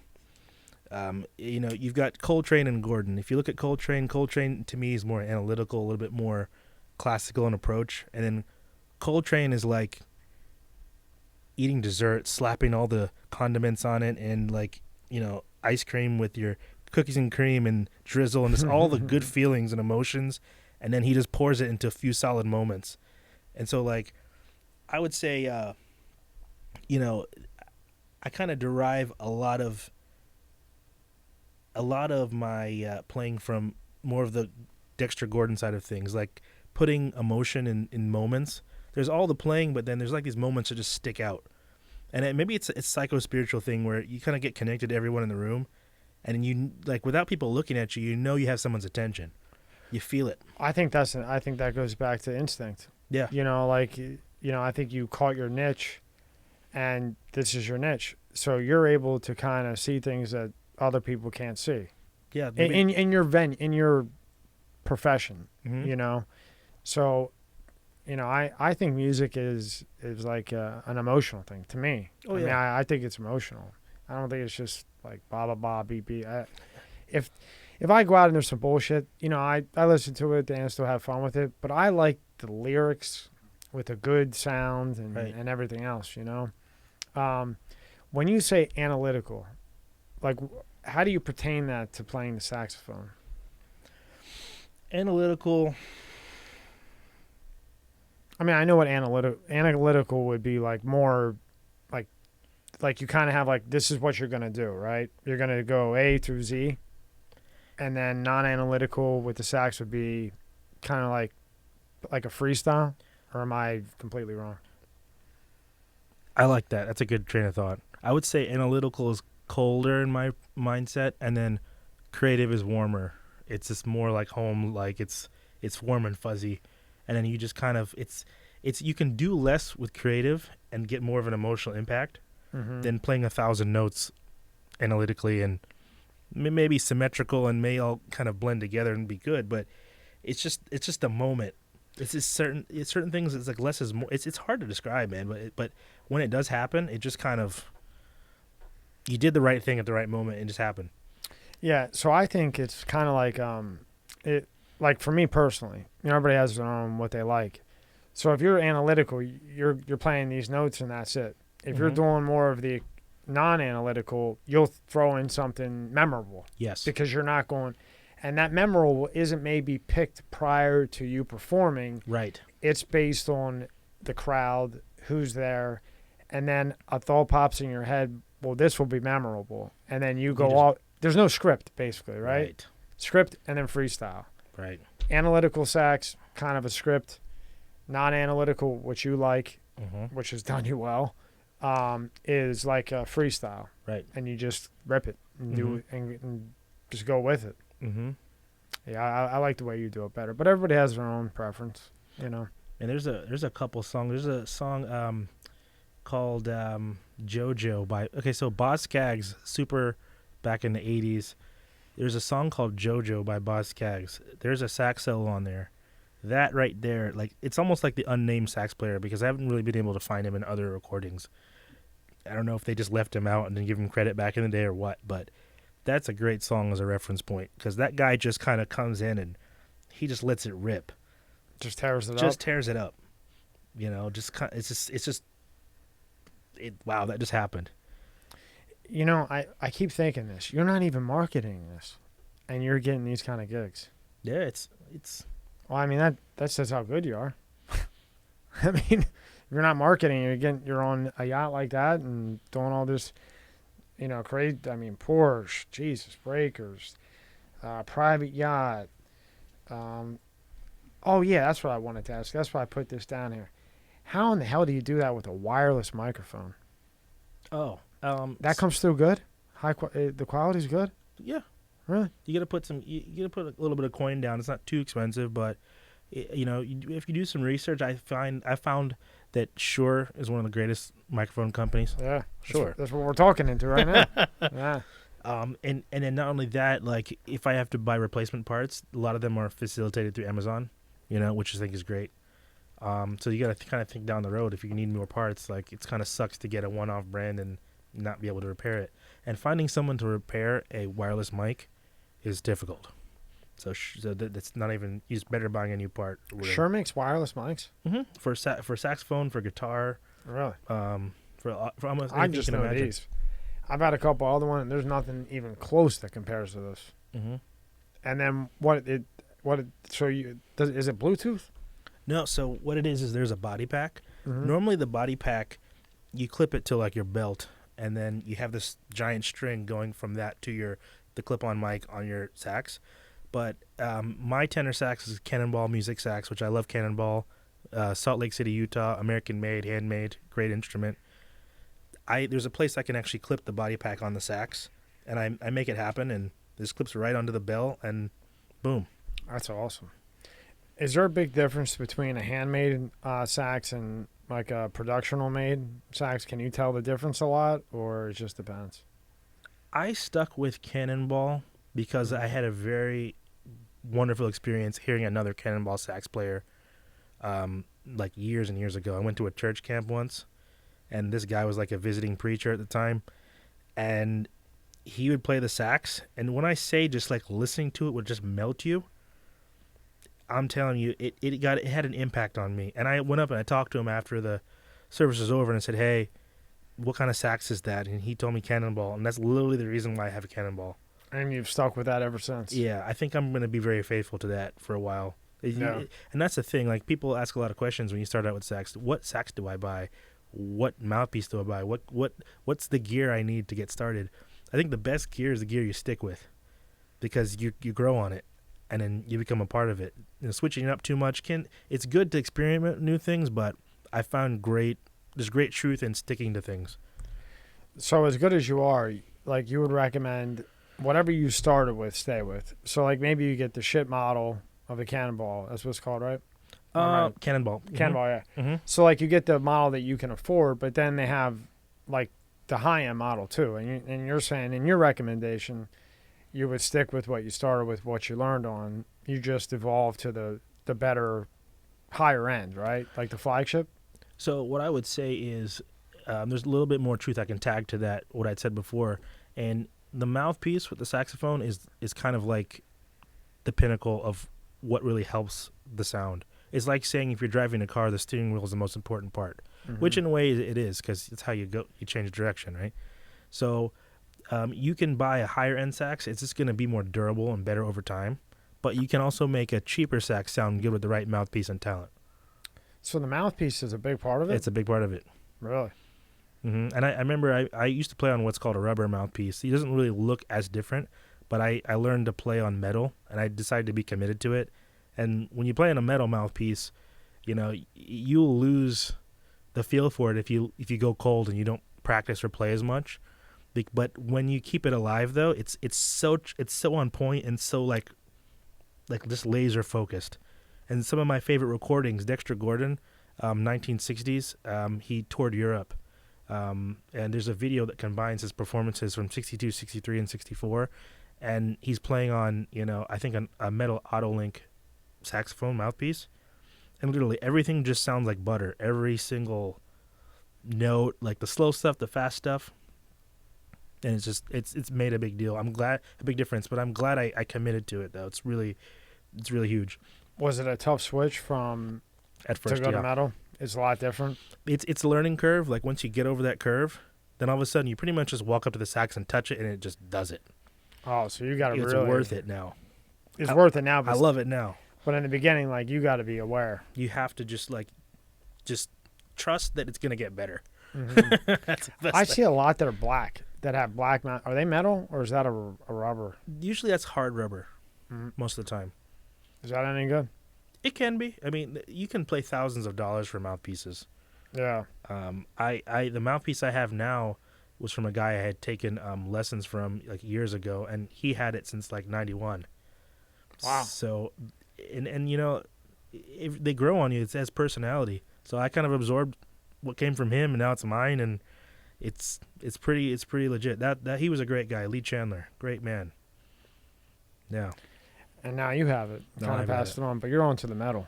I'm on to So- the metal. But I'm sure you still have the piece though, Mm-hmm. because it has history with it, right? Oh, It's yeah. kind of like a statue in Mhm. a way. Mm-hmm.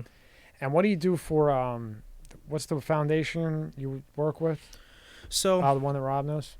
So Place of Hope is just is a wonderful organization that I just happen to be a part of their charity galas. Like they often pick DJ Adam Lipson, Jonathan Dorr, Jeffrey Michaels, who runs an event company, and even Josh Supreme, I think, has worked with them before. So it's just I've been picked to be one of the musicians that are a part of their events. And then just through my own personal research and knowing what the organization's about, I'm a big fan of them. So they are a faith-based organization, and they essentially provide care and care homes for kids who don't have families, and they grow up through their system, and they go off to college. They often get cars for them. They start them off on life the right way, and I think there's something warm about that. There's something just right about that. Is it like a healthy foster home type of thing? Yeah. Mm-hmm. Because I see a lot of kids that go through foster homes, and a lot of times it just fucks them. I mean, yeah, there's definitely horror stories to everything, but I mean, I've toured some of their campuses, and there's like a warmth and a goodness that you feel there that's special, and I think they do a really great job at what they do, and That's awesome. Mhm. And then what do you do for them? You go over there and play, or you just walk through, or So, for example, at Trump National in Jupiter, they're Mhm. going to have their charity. What's that called? The Boca. No, Hope Bash, right? Hope Bash. So they have the Hope Bash Palm Beach. That's one of their flyers there, and that's going to be coming up in April, I believe. And so, people buy tickets, they buy tables, companies buy tables for these events. You're able to go socialize and network with other people, other businesses, but at the same time, you're contributing to a great cause. are you gonna play there? Mm-hmm. I'll go. When is it? I believe I want to say it's April 23rd. Yeah, I'll go. Yeah, Definitely. I'll text you and then let me know Yeah. exactly, and then I'll go. sure. Yeah, I mean, if you're involved, yeah, and you can donate and all that other stuff. Absolutely. Yeah, it's the only problem I have with shit like that is like like the commercials, like they showed the sad kid and shit. Well, I knew a guy who was involved in that, ended up getting indicted, and give us $100 a month, or you can take care of this kid, and they show like the worst picture ever. Right. That, and it's more than one. It's a lot of guys that I know. So whoever's watching this, those commercials, don't send them a fucking penny, because of that 50 or 100 that you're sending every month, or even 20 or 10, or just give us $5, right? Right. They're putting about 10 cents into the actual kid. I'm dead serious. And then the way that they get around it is they say, well, we had to pay for the commercial. We got to pay our capitals back first. The commercial was, or infomercial or whatever it is, that was 30,000, but really it was 3. But they play with the numbers and put 30. It's like it's just a big scam. And the same person that's doing the little kid that has cancer, which is it to me, that's just a sick fuck. Mm-hmm. You're gonna take a kid with cancer, put him on there, all fucked up, act like you're gonna help him, and it breaks your heart to see a little boy with a shaved head Right. or messed up, Mm-hmm. and then because you have a heart, you say, you know what, I got an extra $15. I'm going to send it in. And here in the end, that kid ain't getting shit. The person behind it's going on one of them yachts that you just played on. It makes me sick. And I know this for a fact, man. And it's just disgusting. But when I know it's legit, Right. it makes me feel good to donate to a legit cause because I was fortunate enough not to have to go through that. But Right. that doesn't mean that I don't have passion for those who did go through it. But with all this scam and fraud bullshit, I've never done it because people that I've crossed throughout my life, 9 of them got fucking indicted doing dirty shit like that. Right. You know, and to me, that's one of the sickest things you can do. You take a kid who's sick and make money off of him, and then you steal it, and then they go and get 3-4 years. I think that person should be getting the 20-piece, the 10-piece. Mm. I mean, think about it. Yeah. You're using a sick fucking kid to make money.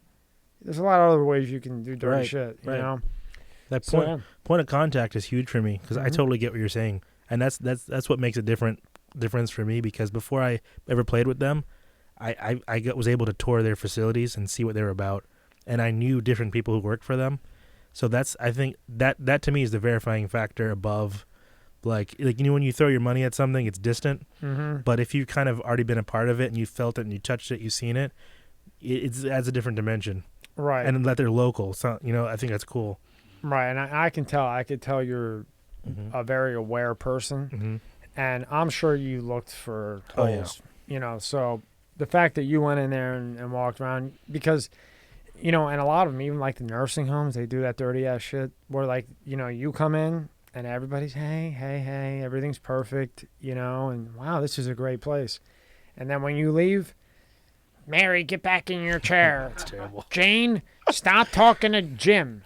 Yeah. Fuck, they're 85 years old. Just let them kiss or get a little feel or something. Damn. It's a wonder they don't do any undercover documentaries on that because they would lose a ton of money. Yeah. It'd be done. And they should do it because it's not right. Yeah, you're right. Somebody should go in there and stop worrying about all this true crime shit that we've seen a million times and go in and do a documentary on something that makes a difference. Right.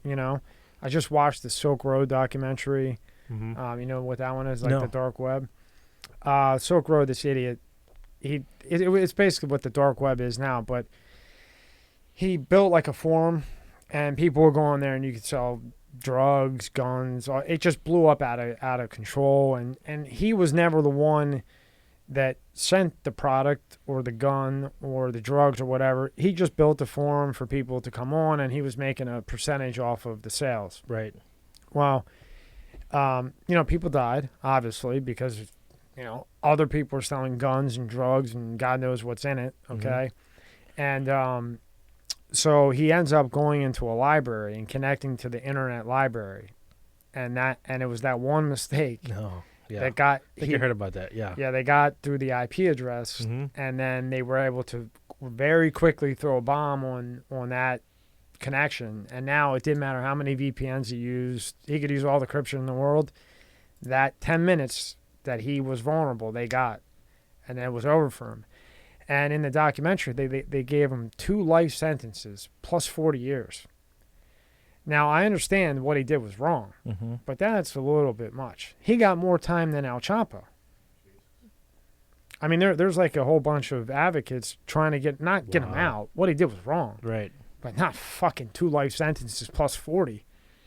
What's funny is, Mr. Morgan, is that they offer him 10 years. They offered him a 10-year plea. But he was like, to me, although he did something wrong, and I do not condone what he did, but he was one of those guys that he felt in his mind he didn't do anything wrong. He felt in his mind he created an avenue for people to sell drugs that aren't legal, but were vetted through. He had like a thing. So like he was in the dark. The drugs would go to say B, tested. Before it goes to you, there's a B that tests that drug to make sure it is what it is before it gets to you. So he felt like he was doing the country a service by making sure that drugs that you were ordering weren't tainted with fentanyl or whatever it may be. Right. So in his mind, rather than just taking the 10, and I'm sure his lawyers said, hey, pal, if you don't take this 10, you're going to get your head knocked off. I don't think they were thinking 2 life sentences plus 40, but, Wow. But in his mind, I think he's probably got an extremely high IQ to pull off what he pulled off. In his mind, he didn't do anything wrong. Right. And when you have a guy like that, like an Elon Musk, not to compare them, but maybe IQ-wise, or not, no, definitely not IQ-wise, but just they're smart. Right. Yeah. And they believe what they believe, and they don't give a fuck. And they're not going to take the 10, no matter what the cost, because they don't believe that they did anything wrong. Right. It's just, when you watch it, it's interesting because, I thought he was actually selling it. I thought he was the one pushing it. He just kind of created the system.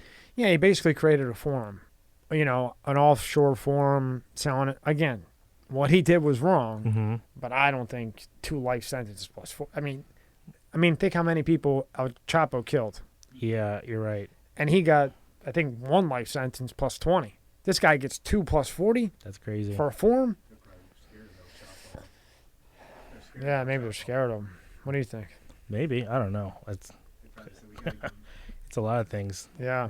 You know. And then I Money. watched that documentary. Oh, you like this one. The 7.5. I'm gonna take notes. Right. I need I'll text it to you. Please. 7.5 bomb-ass documentary. that about Oh, it's good. It's 7.5." I don't want to ruin it for you. Okay. It's called the 7.5. All Yeah, right. it's good. Okay. Yeah, it's the same guy who did Silk Road. Mhm. He did a bunch of other ones. Sirocco, some other shit where he did some good documentaries. If you ever get bored, they're good. The 7.5 was beast.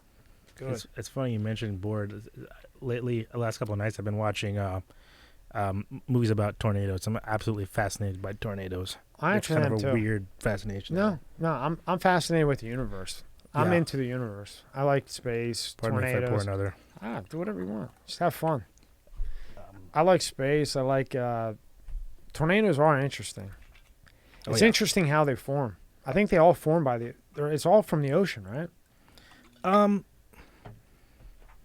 Or is it the moon? Well, the moon fucks with the waves. It's like Gravity. heat and cold meeting or something, right? The airstream or something. So like cold and hot meet, and then it like. I saw a pretty good visual last night that, like you were saying, the cold air sinks, the hot air rises. It creates a tumbling effect that rolls like that. And then with the natural rotation of a storm, I think they call them it's a mesocyclone. It takes this tumbling rotation and it begins to tilt upward. Okay. And so then the stronger evidence of the tornado is it actually picking up debris, and then the clouds that fall down due to that, the rise of the hot and cold, or rather the rise of the hot and the cold going down. That kind of gives it its identity. Okay. So What makes it turn into a spiral like that?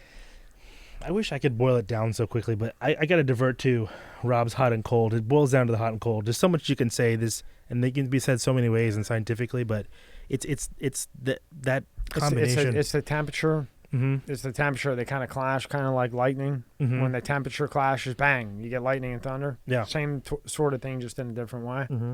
Huh. Actually, one thing I'm going to do one day, and I've kind of set it up one day, I'm going to go on a guided tornado chase. And the price range isn't as bad as you think. How much is it? I saw some is like 2,000, 3,000, but it's like you go for a week and a half, and that's paying for gas. It's paying probably for the their expertise as well. I think hotel may be covered depending on who you go with. But I've always wanted to go out there with my saxophone at a safe distance and get a photo, like a badass photo. That would be pretty cool. Just go to. I got connections in the news, so just.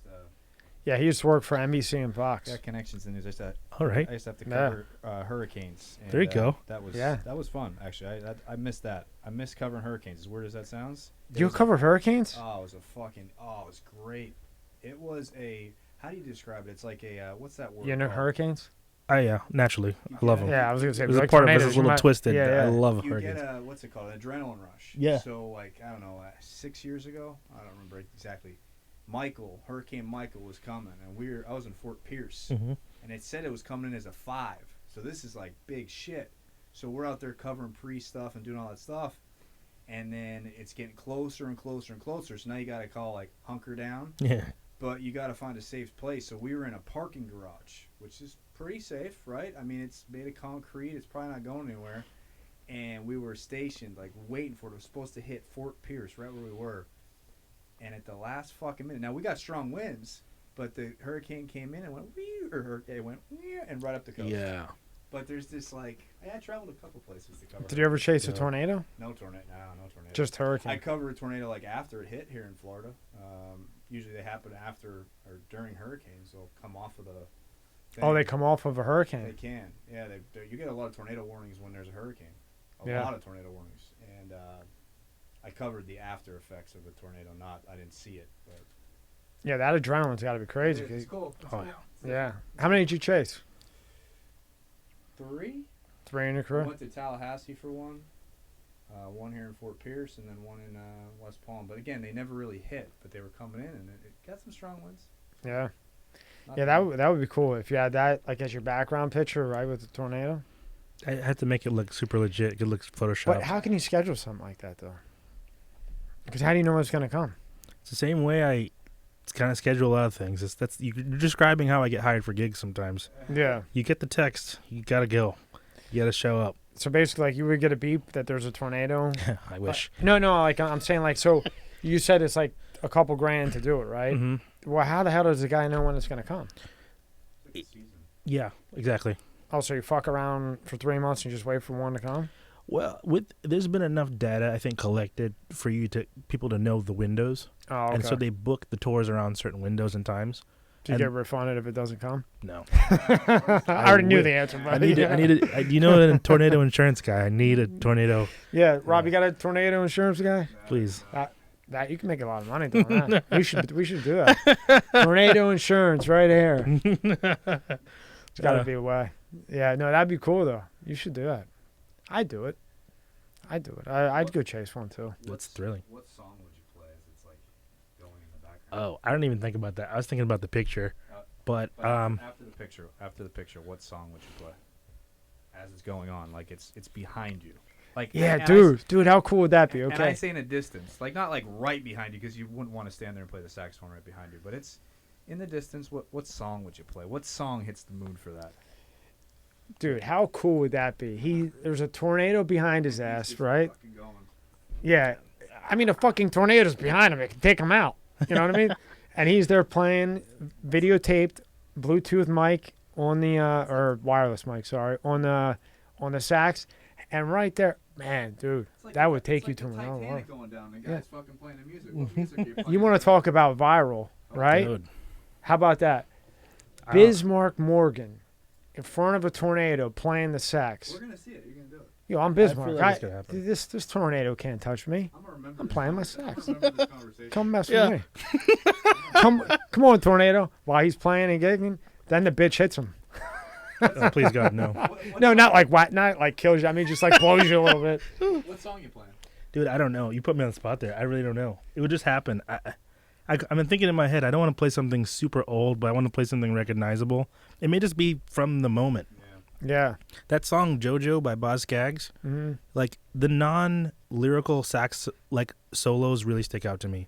Oh yeah. Just raw emotional talent. Like that song isn't anything famous anyone knows, and maybe that's cool because like I like to study those type of things. But in that moment when that guy plays the sax, it's just raw music, and you probably get I get goosebumps when I hear it.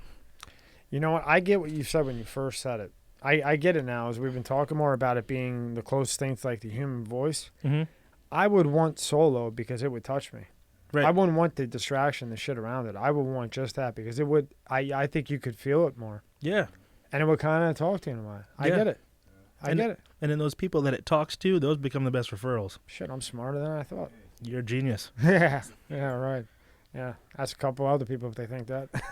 I think you'll get a different answer. You gotta feel music. I feel like I feel music. Yeah. Like my dad, like his crazy. My dad's like I'll play this at my dad's funeral. I know it. He loved Frank Sinatra, but Luciano Pavarotti singing "My Way" by Frank Yeah. Sinatra. Yeah. I'll walk into my dad's house still. I'll go home and he'll be blasting. You just hear, but I'm not an opera fan, but when you hear his voice, it's just like, whoa. Just that, I don't know. You know what he's talking about? Yeah, man, I wish I could play this song right now. Play it. You can play it on your phone. I just can't put it up. I think. I don't know if I can. I just chop it. Yeah. Is it on YouTube? You could probably look it up, yeah. I mean, you can play it if you're. I gotta turn it on. It's gonna take too long. Just tell him. Yeah, look up Marta Marta. Yeah, Marta Marta. This is this song. I first heard it, believe it or not, on The Office. Like that show, The Office. That show, The Office, that was good. I actually liked that show. Like they had a lot of non-musical moments. Fuck, YouTube. Oh no, Marta. But Marta. I'll go to YouTube, but I guess we can't play it though. No, you'd have to. Maybe you could do Spotify. Do Martha I like gotta read more. THMARTH. Yeah, Martha. Martha. Put Mia Party after that. Sorry, MI.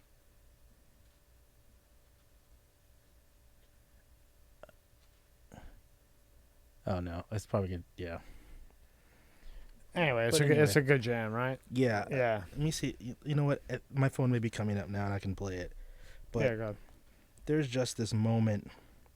I feel like everyone should listen to this before you get your day started. Like just to motivate you throughout. Just to motivate. Yeah, or reserve it for a moment where,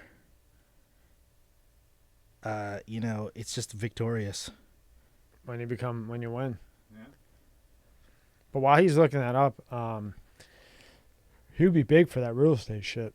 I like that. Yeah. I do like that. Yeah, when I read that, I was like, you know what? That makes a lot of damn sense. Yeah. You know? We can do it even for like, you can even do it for like, say, you have an open house. Yeah. Yeah, you put the balloons up and the fucking. Oh, like the open walkthrough house. type of thing? Have him fucking playing the sax at the end of the name, but the whole fucking neighborhood's gonna look and go, what the fuck's Yeah. going on? And people are gonna be like, whoa, and they're And gonna come. And if it's a good neighborhood, Yeah, exactly. they're going to hire him to come. That's I what I'm mean, saying, a big time Birthday parties. Yeah. Do you do birthday parties? Hmm. That'd be badass, man. All right, here's just like the meat and potatoes of the song. It's like in 12 seconds. Yeah, but sure. The way this guy just belts it, I feel like he's just, I don't know, flying. He's just giving it to you. Yeah, he's coming strong.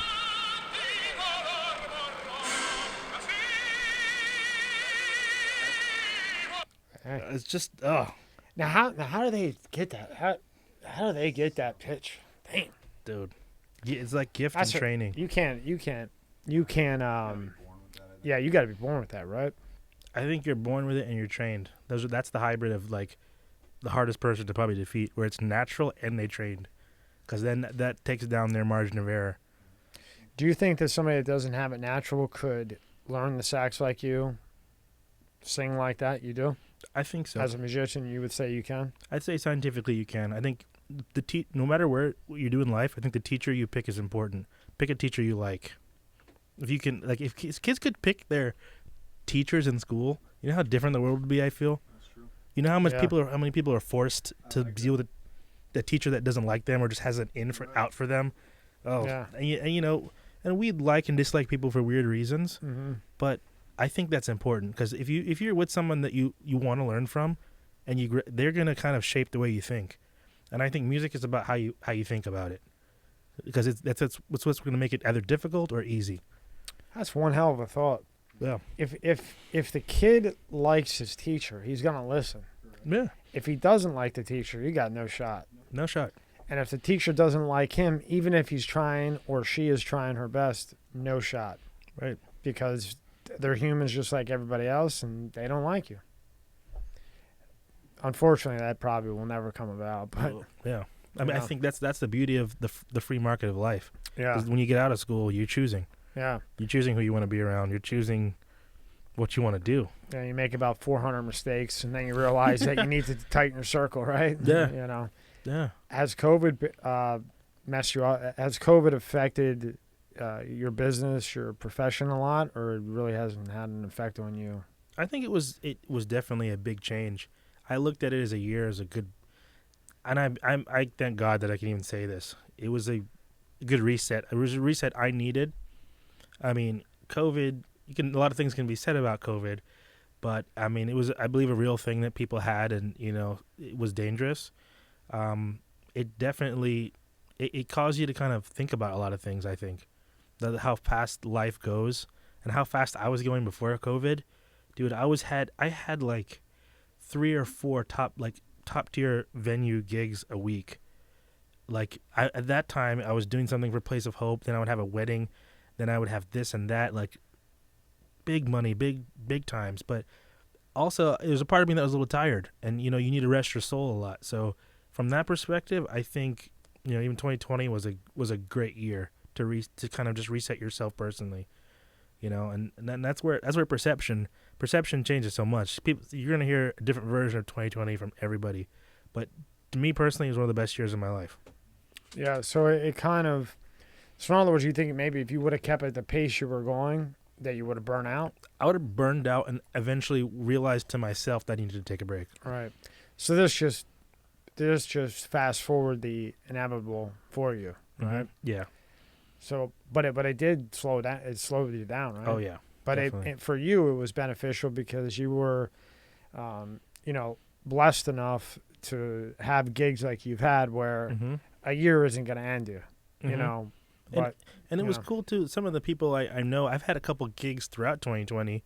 I didn't really video them or put them on like a Instagram story, but people who were comfortable enough having people around and those were their guidelines. I participated, and got paid for it, so it was great. Now we're down here in Florida, so it's pretty much open. Even though we're out here, they got the curfew sign up. Yeah, which I think that's only on Palm Beach Island. Right. That's bullshit. 1 to 5. I've only seen it over here. I haven't seen it anywhere else. Right. Is it out in Wellington? Do they got a curfew in Wellington? I don't know. I don't think so, no. Yeah, the only place I've seen it. Have you seen it anywhere when you've been around? No. Just here. I think it's just because you're on the island. That's what it is. Yeah. To keep people away, maybe, too. Yeah, that's a good point. You know that sign that's out there that says 1 to 5? I literally, yeah. He's here 3-4 days a week. He didn't see it. Yeah, I didn't fucking see it. I still don't see it. Where is it? Rob. Yeah, where is it? Rob. Now this guy's NBC Fox, flies drones, takes pictures, does all this crazy stuff that I can miss stuff. the fucking thing's thing's 15 foot tall with fucking lights. How do you miss it? So it's part of his genius. He's so into thinking about the deeper things in life that he misses the simple things. Right? And in his defense, this iPad's right here. Don't worry. Within an hour, I won't know where it is. I'll lose it. I lose everything. I'm a complete moron. Everything that touches me, I'm 2-second Tommy. Oh my god! Yeah, no, I really am. I like that. No, I mean, but you know what? I can admit it though, right? Right. Yeah. I'm 2-second Tommy. If I don't care about it, like if I lose this, fuck it, I don't care. Now, if it's something I really care about, then I still lose it, right? But not in 2 seconds. But if it's something I really don't care, I just put things places, and I think that means I'm right-brained. Like I'm messy. I'm not dirty, but I'm messy. I'm working on my mess, but I think right-brained is organized. I had to think about that. Yeah, I think you're right. One's like you're very organized, and one you just throw shit everywhere. Yeah, I happen to be the throw shit everywhere type of guy. Yeah. But I'm getting better. But yeah, there's only a 15-foot sign out there that lights up that says 1 to 5 a.m. and he comes here 4 days a week. I'm just fucking with you, Rob. It's right. It's literally. On my way out? You know where you're parked? Yeah. It's right behind you, to the right. I'm gonna look when I'm leaving. I'll take a picture of it tonight. Yeah. But, we're down here, so we're beneficial. I mean, hell, you were in California or New York, you'd be dead. Even though it wouldn't bury you for a year, but they're still locked down. Crazy, man. Really, really. I think it's just a flu that they weren't prepared for. Dude, so much can be said. It's I'm almost frozen, not knowing what to say. But and you know what? You know what, Bismarck? We'll never really know. Mm-hmm. We'll never know. We'll never know the 100% what it is, in my opinion. I would think that an extreme form of an actual pandemic would have dead people in the streets. That's my opinion. Agreed. I would say this is we took preventative measures for something that was bad. Yeah. But I think, if you want to use that word, it's going to be a lot more dangerous than that, what you've seen it. Yeah. I think it's just my opinion. Yeah. And I could be wrong. I think it's a flu that we didn't know how to medicate. Right. And if you're older, just like the regular flu, it will kill you. Mm-hmm. If you're younger, you get a bad flu for 5-7 days. You don't feel good. This might have been a little bit worse because you don't really know how to treat it. You can't go get, you're kind of winging it in the beginning as to how to prevent it, how to treat it, and then, but that's really all I think of it. Because I think, like you just said, if it's really a pandemic, you get that, you drop dead. Yeah, the homeless people have been fine. That's what I was going to say. Yeah, people in the streets haven't died Yeah, from it. yeah, we were talking the other day. Who was here that had just left Verdugio? Yeah. He was just in Los Angeles about a month ago. And, they got that Skid Row there with the tents and everything. And they're all next to each other. I mean, they live in tents, 10 of them. Like rows and rows and rows. And they don't have COVID. Yeah. But that dickhead over there wants to close everything down. I mean, it's... So I think, let me think how to put this carefully. If there was no election, I don't think this COVID thing would have happened, period. Just my opinion. That's very possible. Just I think my the opinion. more you kind of keep your mind open, you entertain what seems to be a theory, Mhm. I think the more you can see that kind of working out, because it's really convenient for certain outcomes. Oh, yeah. That's best. That's as like down the line as I can say it. Yeah, Certain things are more convenient. I agree with you. But when I heard, I got to tell you this. So, you know how, I don't know who the jerk off was that had this genius idea that said 2 masks? I know 3, 4, 5, 6 people that actually got signed. Remember Boziak? He's one of them. I can name a bunch. They actually got respiratory infections from the mask. Because think, you have the mask on. A germ gets stuck in the mask. Now all day you're breathing in that fucking bacteria, the virus, not COVID. I'm saying like a Anything. respiratory, yeah. And first it was, up your nose. Then it was airborne. Then it was this. Then it was that. What the fuck? Just people come to America to have rights. Yeah. You know the risk. If you want to go out, go out. If you're 90 and you want to go out and get laid and have a drink and you don't care if you die tomorrow because at best maybe you got a 10-piece left, let the guy go out, right? Yeah, there are plenty of older people that absolutely thrived right now. It's funny. It's a big mix of what was happened that was Right. good and But you should have the choice. right. Not them telling you what to do. Okay, look, we have an issue. There you can get sick. We recommend you wear a mask. We recommend if you have pre-existing, don't go out. We recommend 6 feet distancing. But we're not going to close shit. You make your own choice. You go out, you get sick, you get sick. You want to stay home, stay home. That's how it should have been, in my opinion. And I believe it was a total, in many ways, like guinea pig situation. I feel like the best knowledge I received was from other people who Yeah. are going through it. It's like, hey, so what did you take? What are you drinking? What remedies are you drinking? One of my good friends is vegan, Adam Lipson. He was a great support of that, vitamin D, sunlight, being outside. Yeah. Some very natural, obvious things were never recommended, Yeah. as sources of, getting better. Yeah. It's nuts. And one of my craziest memories is probably driving at like 2 to 3 o'clock in the daytime on I-95 and not seeing any other car around I me. know. And then like the big shocker to me was just seeing like 90 to 95% of businesses closed. It was like the Wild West and the tumbleweed just rolling across the, Yeah. it's kind of weird to talk about. I feel like it was a dream, but it actually happened. It almost really does. crazy. It feels like a dream because, and the thing is, we're in Florida. Imagine if you were in New York or California and every Starbucks is boarded up and everything's boarded. Imagine that. Yeah. I mean, you would walk out and think you were like watching The Walking Dead. Right. Over something that doesn't have I don't know what the big smart guy word is to say, but doesn't have the shit behind it to qualify to lock the whole damn place down. Yeah, I'm on so many different sides of it in the sense of I know people that have passed from it, and I still I respect the fact that it's a deadly thing. But then I'm also for the side of the fact that choice is a good thing to have, But they passed. So like I know one person that passed. He was older, Mm-hmm.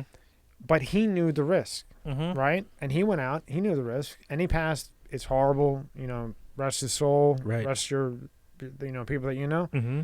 But the great thing is they were able to make that choice. Exactly. They knew the risk. They made their choice, and I'm sure when the time came when they got sick and they realized how bad it was, I'm sure it had to go through their head that hey, look, I chose to go out. You know. Yeah, we take so many. There's so many statistics you can look up. We take so many risks Yeah. on a daily basis. You get on a plane. You get in a car on in South Florida. Shit. Yeah, oh my God. Every day. I think driving on 95 in South Florida is more risky than going out, Yeah. without a mask on or whatever it may be. Bet on that. Yeah. What do you bet on that? Bet on that. Yeah. All right, you'll take that bet? I would. Yeah. I would, but I wouldn't bet with you because you'd lose because I don't have luck. If I didn't have bad luck, I'd have no luck. So go to his Instagram.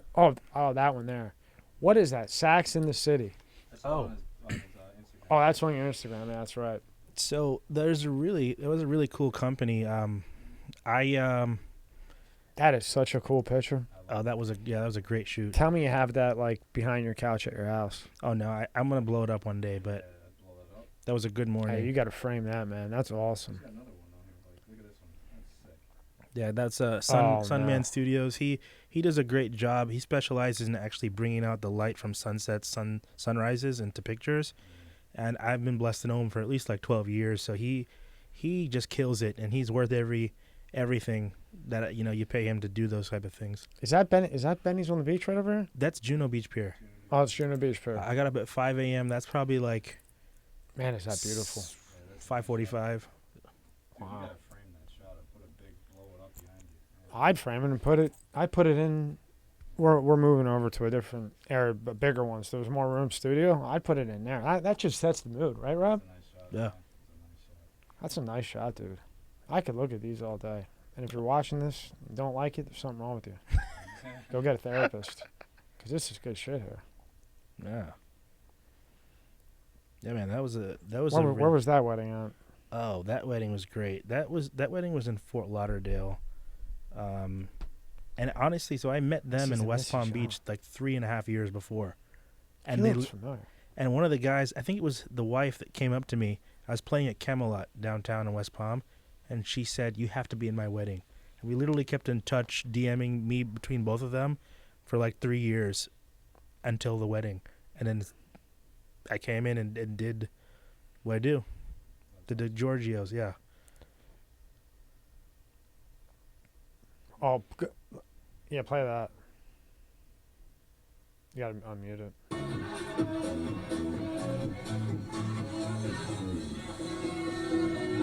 That's you right there, right? Yeah, look, he's got the sax in the crowd. That's what they rave about all online. Look at him. He's right in that. That's him. Look at him. He's bobbing the head while he's doing the sax. Okay. Okay. All right, my man. Look at him. He's giving the two-step while he's playing the sax. He's doing the two-step. Oh, he's shaking your hand. You got to do the crip walk now. What's this one? Oh, so that was with Adam Lipson and friends. We were able to play Sunfest one year, and we opened up, and Damn, you played Sunfest too? Mhm. Jesus. that's us on. Yeah, so that's on the left. You got Jonathan Dorr in the middle, DJ Adam Lipson, and then myself in the back, just throwing hands up. Congratulations, Bismarck. Oh yeah, man. This was a warm up. They were testing. Damn it. You hear him?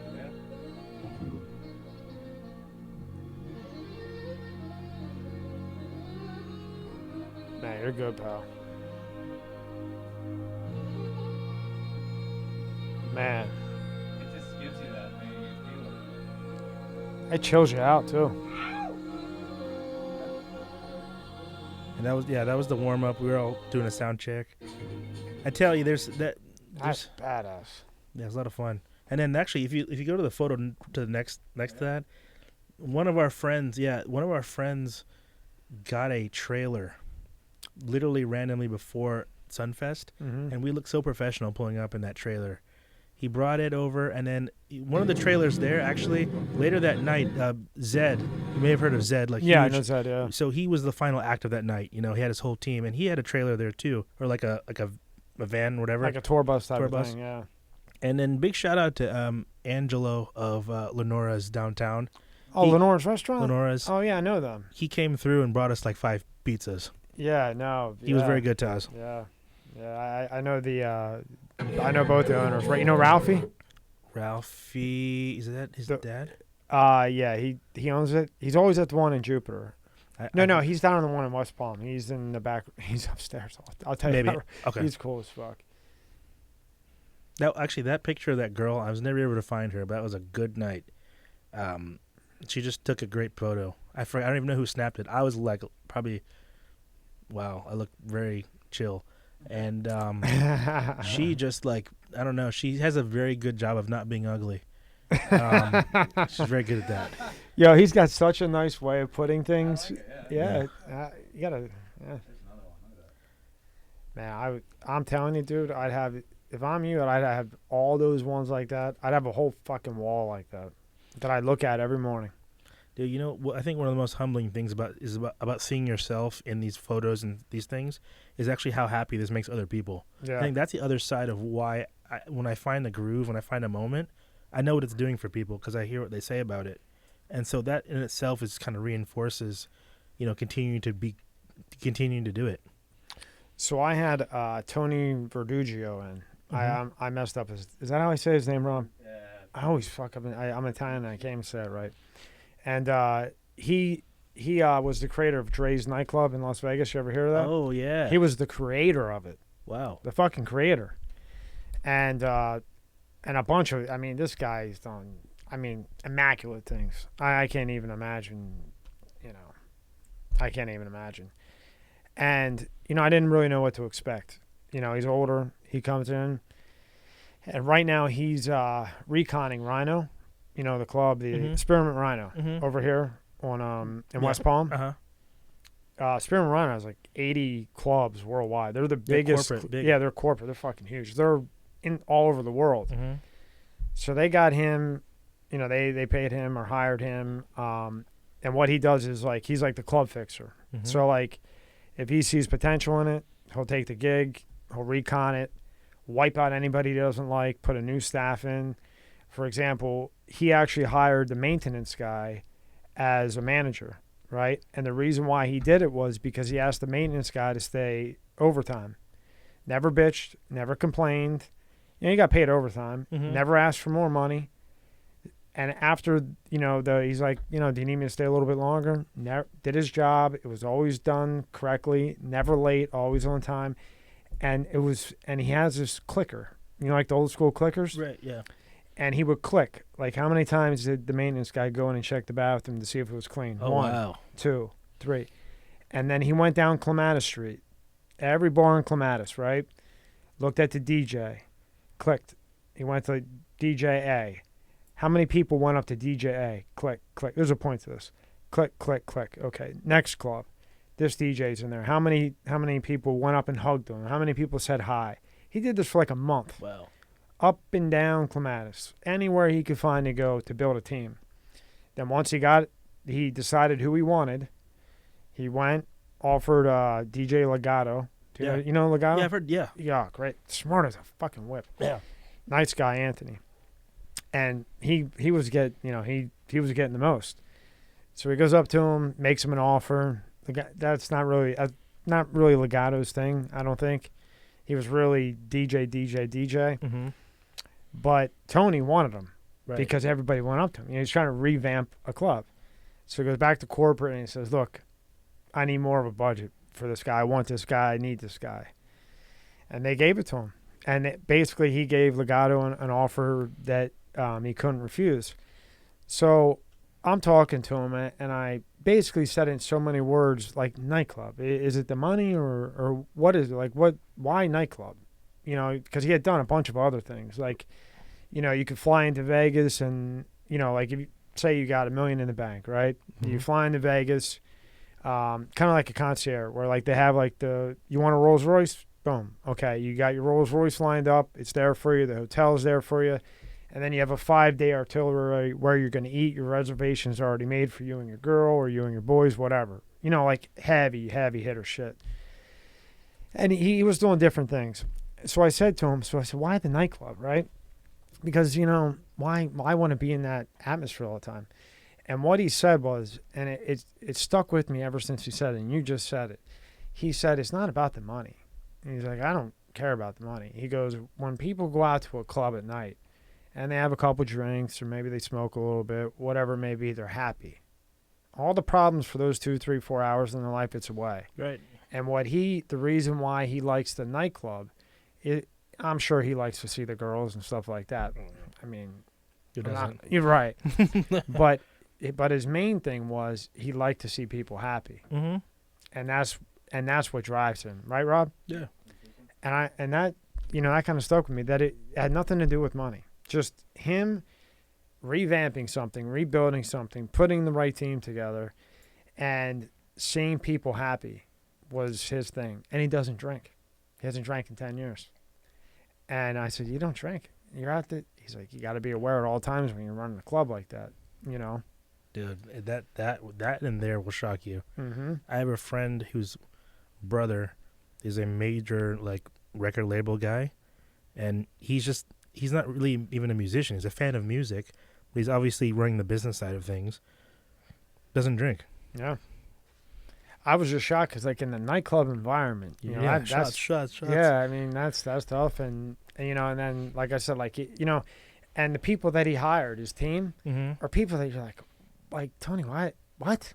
That's who you hired to run the fucking, and it wasn't about what skill, it was their loyalty Right. and their dedication and shit like that. You know what I mean? Mm-hmm. I just thought it related to what you had Oh, just yeah. said, and it really threw me back when he said that was the reason why I did it. Yeah, somebody with a good attitude is willing to work with everybody else. It's irreplaceable. It's And you think he created Dre's, he's doing strip club, and you automatically think, you kind of have a perception of what a person's going to be like. yeah.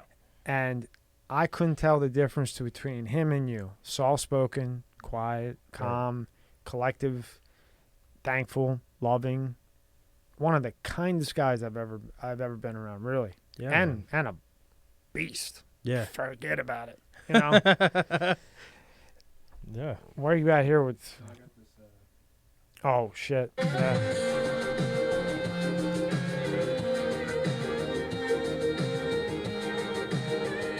Is that the sax? That's the main thing I hear. Yeah, this is actually a song I made. And you're on the front right there. This motherfucker. I tell you what, I could tell a great story about that boat day. My God.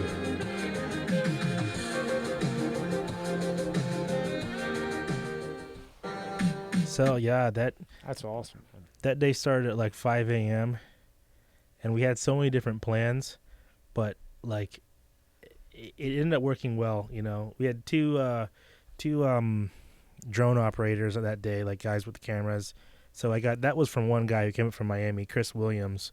So I'm pretty sure I tagged him in there. And that little clip, I was able to dub my song over it and just kind of promote that. Had a good friend in California who's pretty big on Instagram. He reposted it, and that gave me a lot of views, which was cool. But that day started at 4:30 in the morning, and then we went to Peanut Island for a little bit, chilled. Then we tried to get some shots out in front of the breakers. But there's a reason why they call the breakers, and I really feel it has to do with the way the ocean is right there, because we couldn't get a still shot. I was gonna try to stand in front of the on the front of the boat and get a picture with all these really amazing, beautiful women that were there, but it was so choppy that I'm like, you know what? The sax is gonna go in the water. I was more concerned about the sax than myself going in the water. It's kind of funny. I'd probably throw the sax there and jump in. Yeah. But that day was it ended up being just amazing. And then there's another video on there where it's kind of darker. Mm-hmm. That's us getting drone shots in the morning, and that one right there. Well, that's a little piece of it. So this is actually early in the morning. Damn, that's the sax. Ooh. You just made me like the sax a lot more.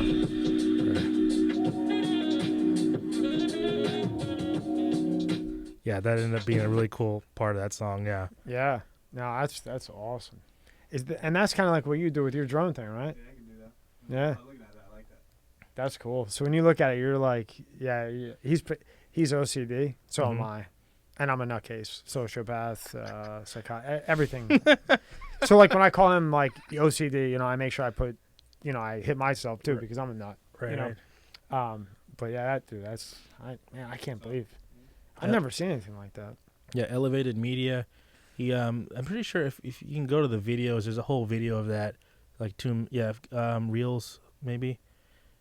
Probably there. That's kind of some reposts. That is a friend's wedding. All right. Like that one got almost 8,000 Yeah, that likes, right? yeah, that was because of that one guy sharing it. Honestly, he must have went up. Oh, that's another gig. Like Yeah. it.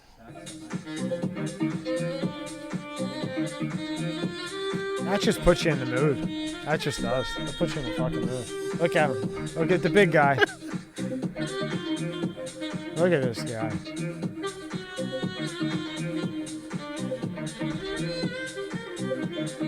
Oh, I see the mic. Yeah. Bismarck, I see you at a ladies' table there. Oh yeah.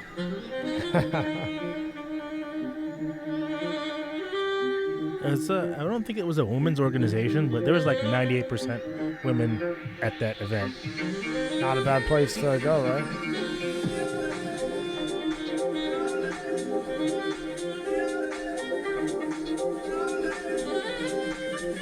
Now, that's a metal mouthpiece? Uh huh. Yeah. That's wild. That is wild. How, like, That's right where I'm about to rip it. Like Yeah, let him this like after this part, the concept less is more is perfect. It kind of goes in and then I'll let it fade out. It's really perfect. Right, like Now, when you say rip it, tell me when you rip it. right there into. I see. Like right now, you're ripping it, right? In a way, yeah. It's this combination of less is more. It's me knowing that people are listening and just that they want like a touch of it. I love the analogy of cake. Like I never claim to be the entire cake, but I want to be the icing. And cake is nothing without icing. Right. But it just makes it that much better. The cherry on top. The cherry on top. Yeah. What kind of computer do you use? Windows. Fuck. oh. I'm gonna blow my fucking head off. Well, I No, like Apple too, but I mean, someone got me, and it's like I don't know Windows. how you guys use one. I don't know how you do it. Apple's great. I mean, I don't hate But either. every DJ I've ever seen uses Apple. Yeah, for good reason. Yeah. Yeah, I can't. I have to use Apple. I can't use that Windows shit on this. No, I can't. It's impossible. Yeah, I don't. I probably there's like 1% of DJs use Windows for DJ. Yeah, yeah, but there's been a couple people, and I was thrown. Who was it that I got to tell you, who was it that said they used Windows, and I was like off my rocker. I remember Bozak didn't like Apple, But he's into Apple now because he's getting big. but he has an Apple iPhone now. Yeah. I can't remember who the computer was. I remember it though. Yeah, there was somebody that I apologize to whoever it was, but there was somebody that was a heavy hitter, and where I would have been positive it was fucking Apple, and he used Windows, and we were like, what? The And- CIA guy didn't use Mm. Apple. Yeah, I had a CIA agent in. Oh, yeah, wow. I put that up Monday. Yeah, I think I did see that. yeah, he was really cool, and you could definitely not tell he was a CIA. You won't know in a million years. He's allowed to say that he was. Yeah, he's Retired. He's yeah. out. Now he does Everyday Spy. Shout out to Andrew, Mm-hmm. everydayspy.com. So you can go, like, he does like spy operations, and he'll do like classes and basically kind of teach you how to be a spy, teach you how to go ghost, like pretty cool shit. That's awesome. And he's got a game on the website, and like nobody can beat it. I mean, you got to be really smart to beat it. Wow. I haven't had time to play it, but I'm gonna try it. Nice. It's pretty cool. But we did about 3 hours, and man, you couldn't tell. And then when I was done, I was thinking the whole time, I wonder what was true and what wasn't true that he told me, because he ain't gonna tell me shit, and you ain't reading him. Yeah, You know what I mean? I believe it. Chill dude, right? All Fuck day. it, but cool as shit. So- Cool dude, laid back. But he's out of that CIA shit. Right. And you know what's funny? His wife is CIA too. Really? How about that? That makes sense. Yeah, because I mean, how do you? Yeah. I don't think it would work any other way. Right, in right, that right, type right. of life, you know what I mean? Chosen. But imagine them not liking you. Imagine that. Imagine having a problem with that Dude. family. I'll say it's not the easiest thing to do, but trying to be as cool as many people as possible is always imperative to me. I know Yeah. there's a level which you can't please everybody. I get it, but I wave to the garbage man. I say hello. I try to say hi to as many people, thank people. It's just people are always connected. Yeah. You know. And I think you saying hi and things like that, I think that comes from how you were raised. Yeah. Mm-hmm. I mean, I think how you're raised is the hi, excuse me, thank you, you're welcome. I think that all comes down to how you're raised. Oh yeah, personally. I agree.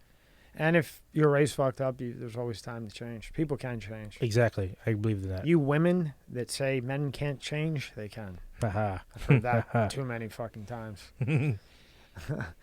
Go to his, we did Place of Hope. He's got music up there. That right there. No, I think it's the next one. Yeah. So, what is this, Bismarck? This is your like the link tree thing. Mm-hmm. I never heard of that until I started doing this YouTube. Is that just where you can put all your links? Is that what it is?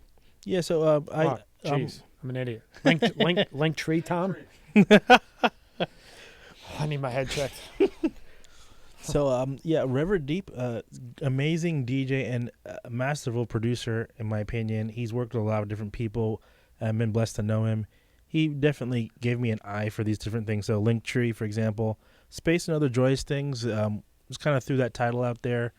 Obviously, you're coming off November 20th is when we released this, and I think it was good to produce something. I wanted to produce something that was truly artistic and not related to what was going on in the world. So this has nothing to do with. This is no reflection on anything that was happening.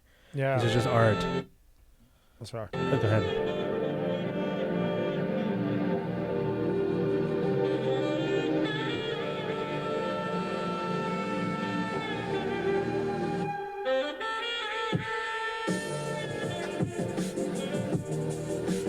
This is actually a song I've been thinking about placing. One of the things I'm passionate about is placing music with the right moment in film. Mm-hmm. Yeah. And I think like 10 to 20 seconds of this would be great in a video game commercial or a movie. Yeah. And I've been working on a project to kind of get that out there. Mm-hmm. So that was a cool song. The best one, I think, is Kombucha Lowrider. It's a weird song, weird name. But, when you're naming a song, it's also good to be different. Right. So I was literally thinking about Kombucha and Lowrider just sounded cool, so I put them together. And, it's searchable, it's different, Because it allows you to be like switch-handed, like left-handed and right-handed. Mm-hmm. If you're playing basketball, you can do a layup with the left hand and like your switch hitter. Mm-hmm. That's what I was looking for. You know what I mean? So it's odd because when I really listen to the sax, like while we've been sitting here, I mean, I've listened to, like I said, I've seen it.